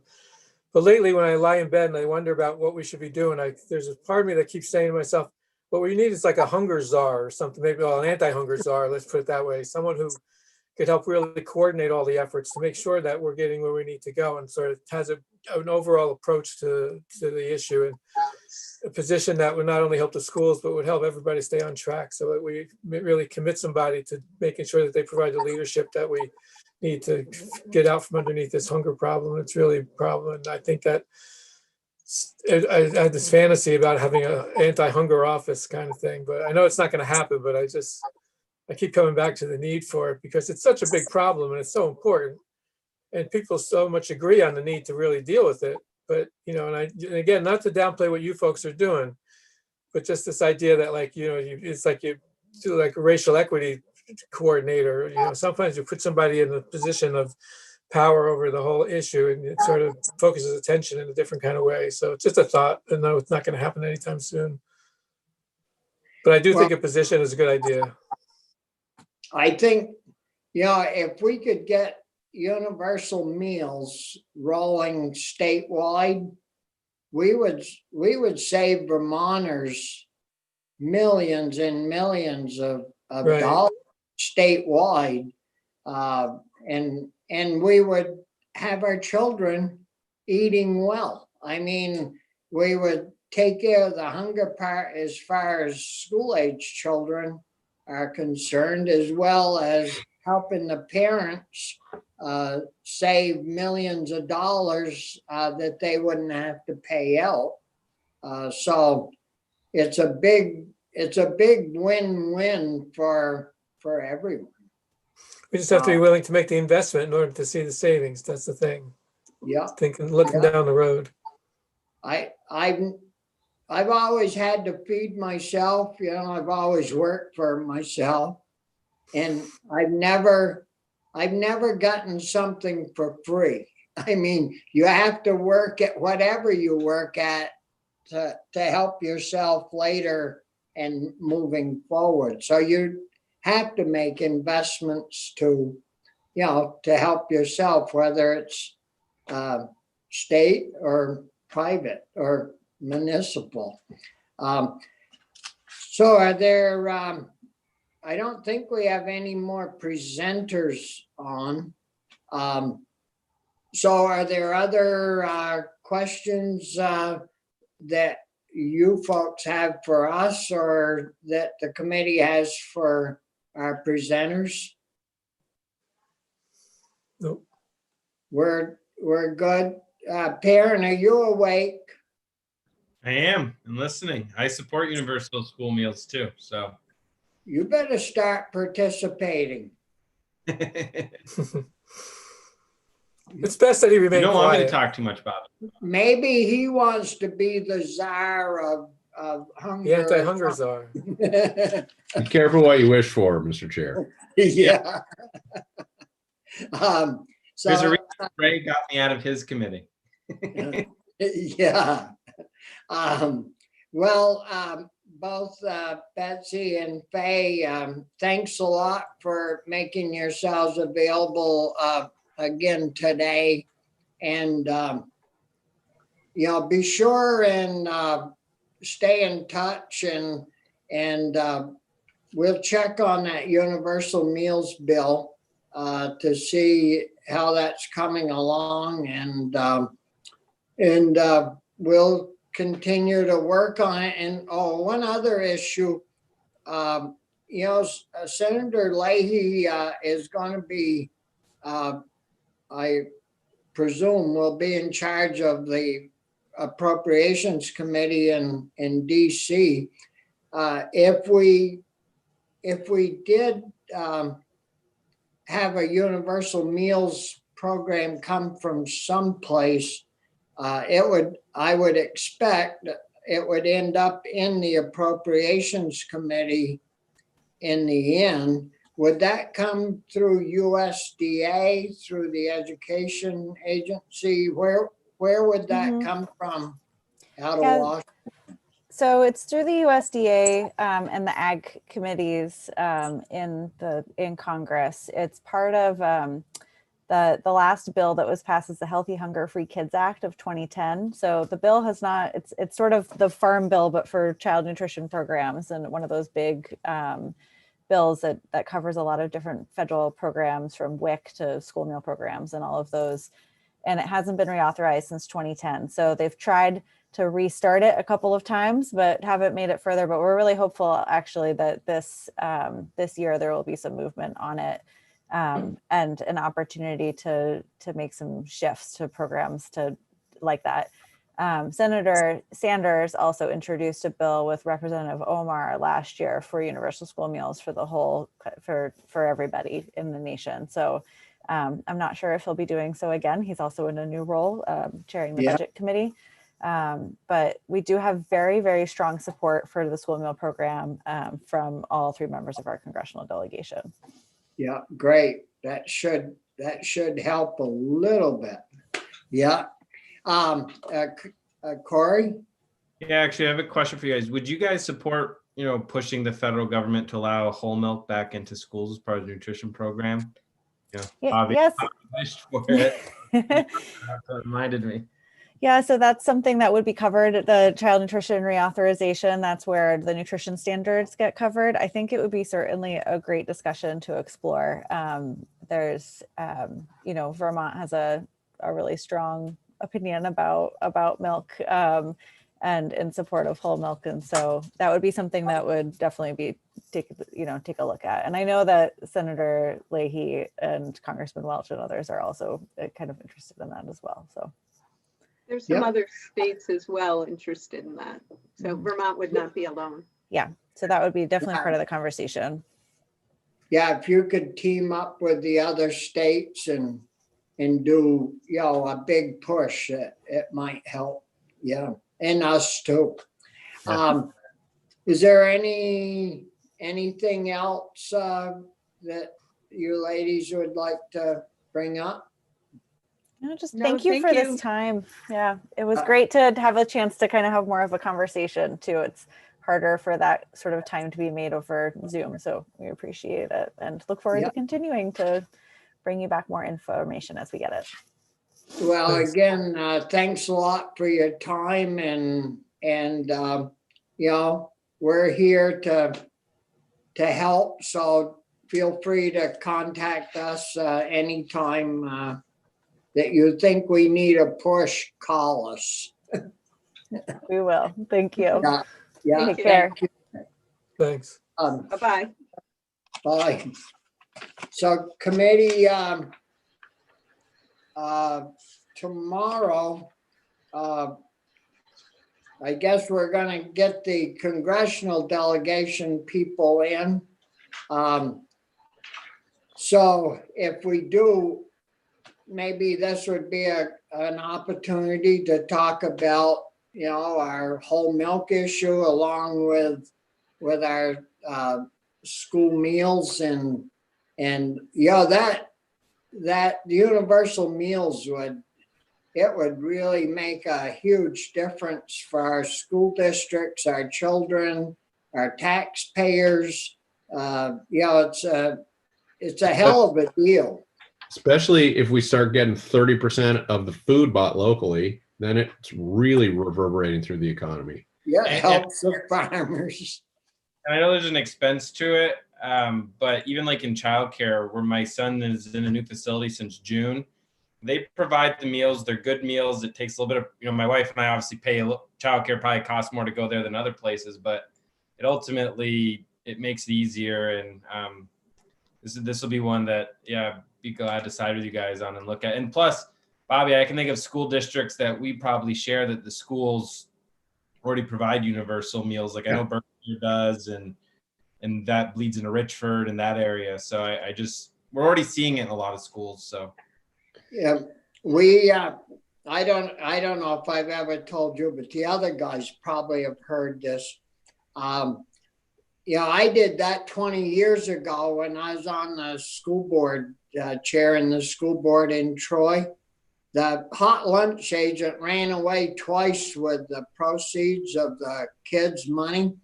And I said, I don't know if we're on here alone or not, but I said, this is total BS. And we're all done with this so we picked up the tab for the difference between the federal money and state money, and golly, it didn't make a hill of a bean's worth of difference in the school budget. And everybody ate, and the hot lunch numbers picked up, of course, so it became more efficient. It's just better for everybody involved. It works well, and we're spending, I don't know, 1.6 billion or $20,000 a year per kid to go to school, and we can't afford to feed them. I mean, there's something wrong with that program. So anyways, hopefully we'll get that done. And do you have a question, Chris? No, I got to hop off though. I'll see you at 1. Yeah, we got to get off. And if think about next week's schedule, if there's anything that you guys want to put on there, don't be shy. I'll send over Carrie Atherton's information. She's bottling her own milk, but also another one I think might be interesting is like seeing what like some of these other farm banks and co-ops are doing around financial education of farmers, since that's come up a little bit this year. Yeah, from the co-ops. Yeah, well, but also, the various banking organizations around the state. I know like Dave Lane and some others do work in that space. Oh, with loans and that stuff. Right. Yeah. But they do education. Yeah. Well, we'll plan to work that in, Corey. And I don't know. I got to work with Linda on when we got open days and all that good stuff. So with that, thanks a lot. Yeah. We'll see you.